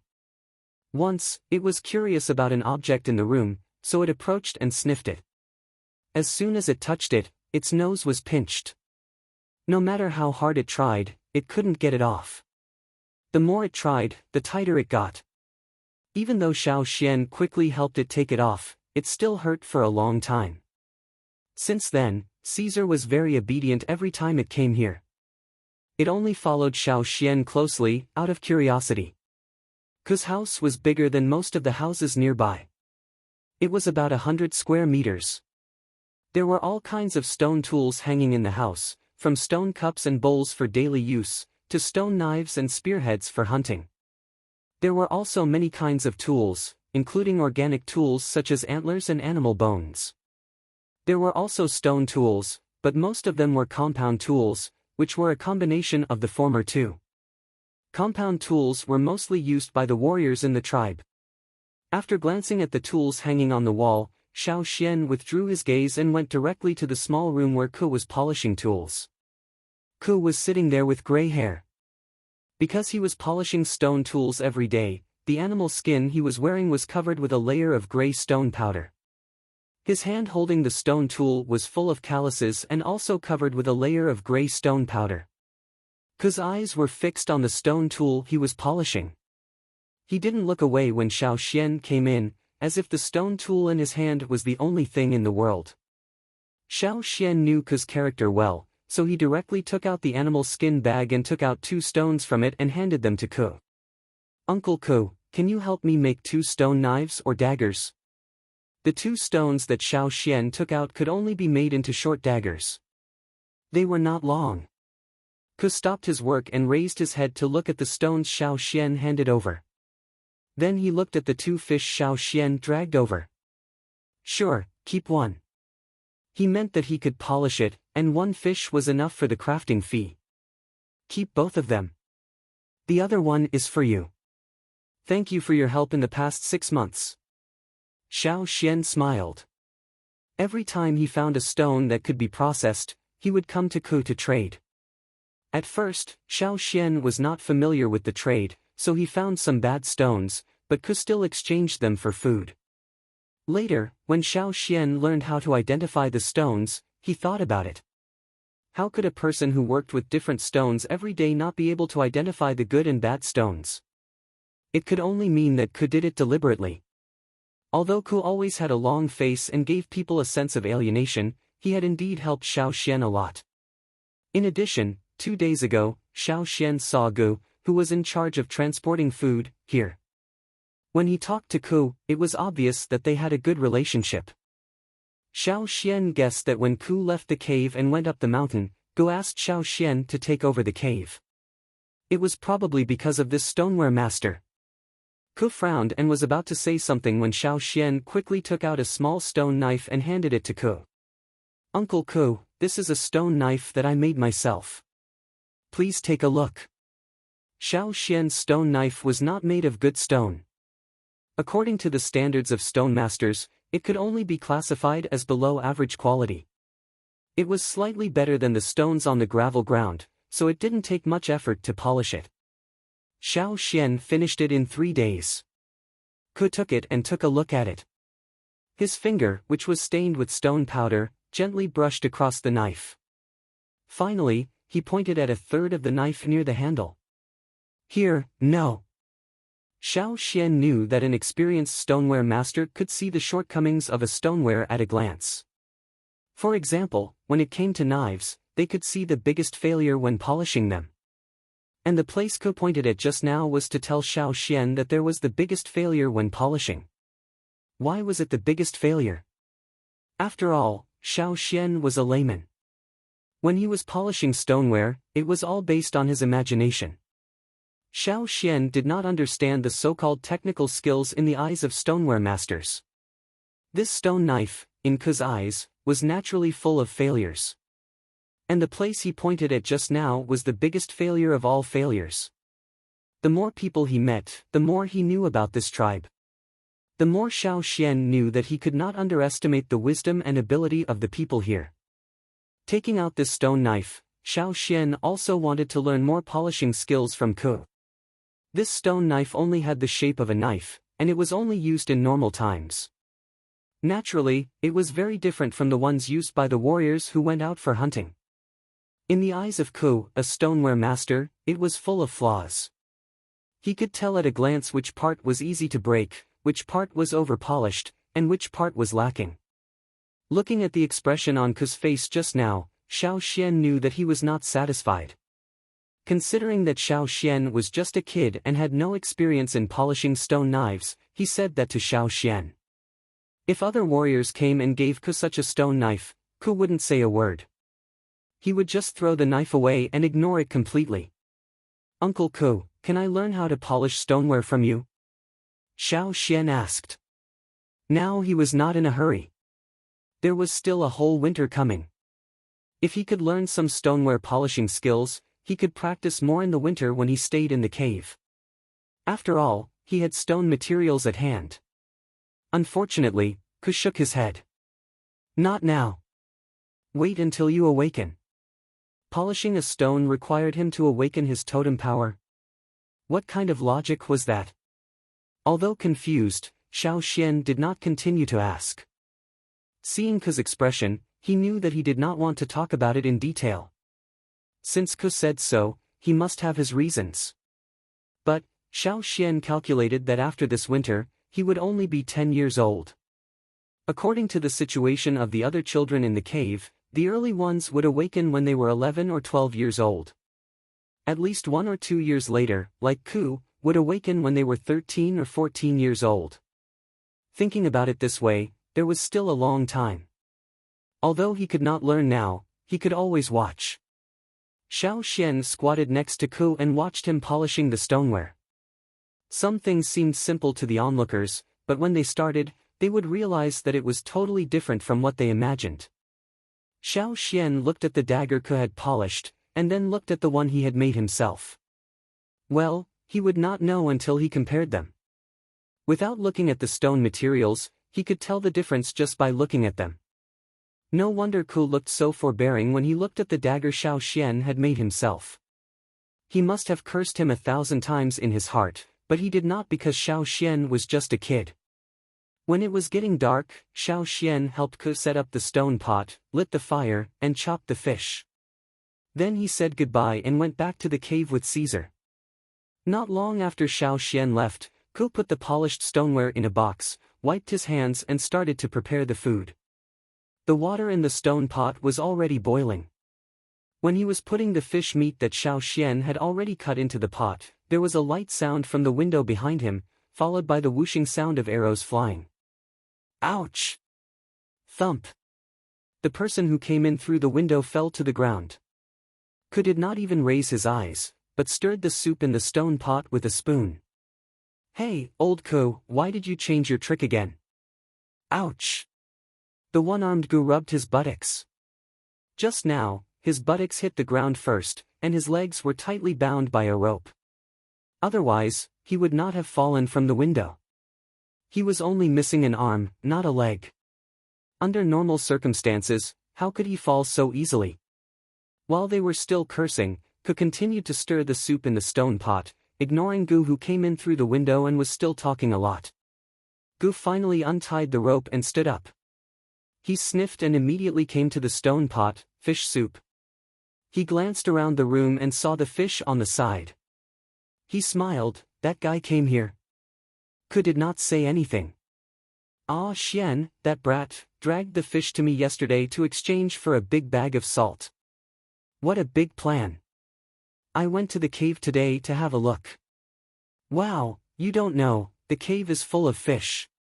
This winter, those brats will have a good time. TSK, no wonder you recommended Ah Xian to take over Ku. It hasn't been long, but the situation in the cave has changed a lot. Half of my salt was exchanged by that brat.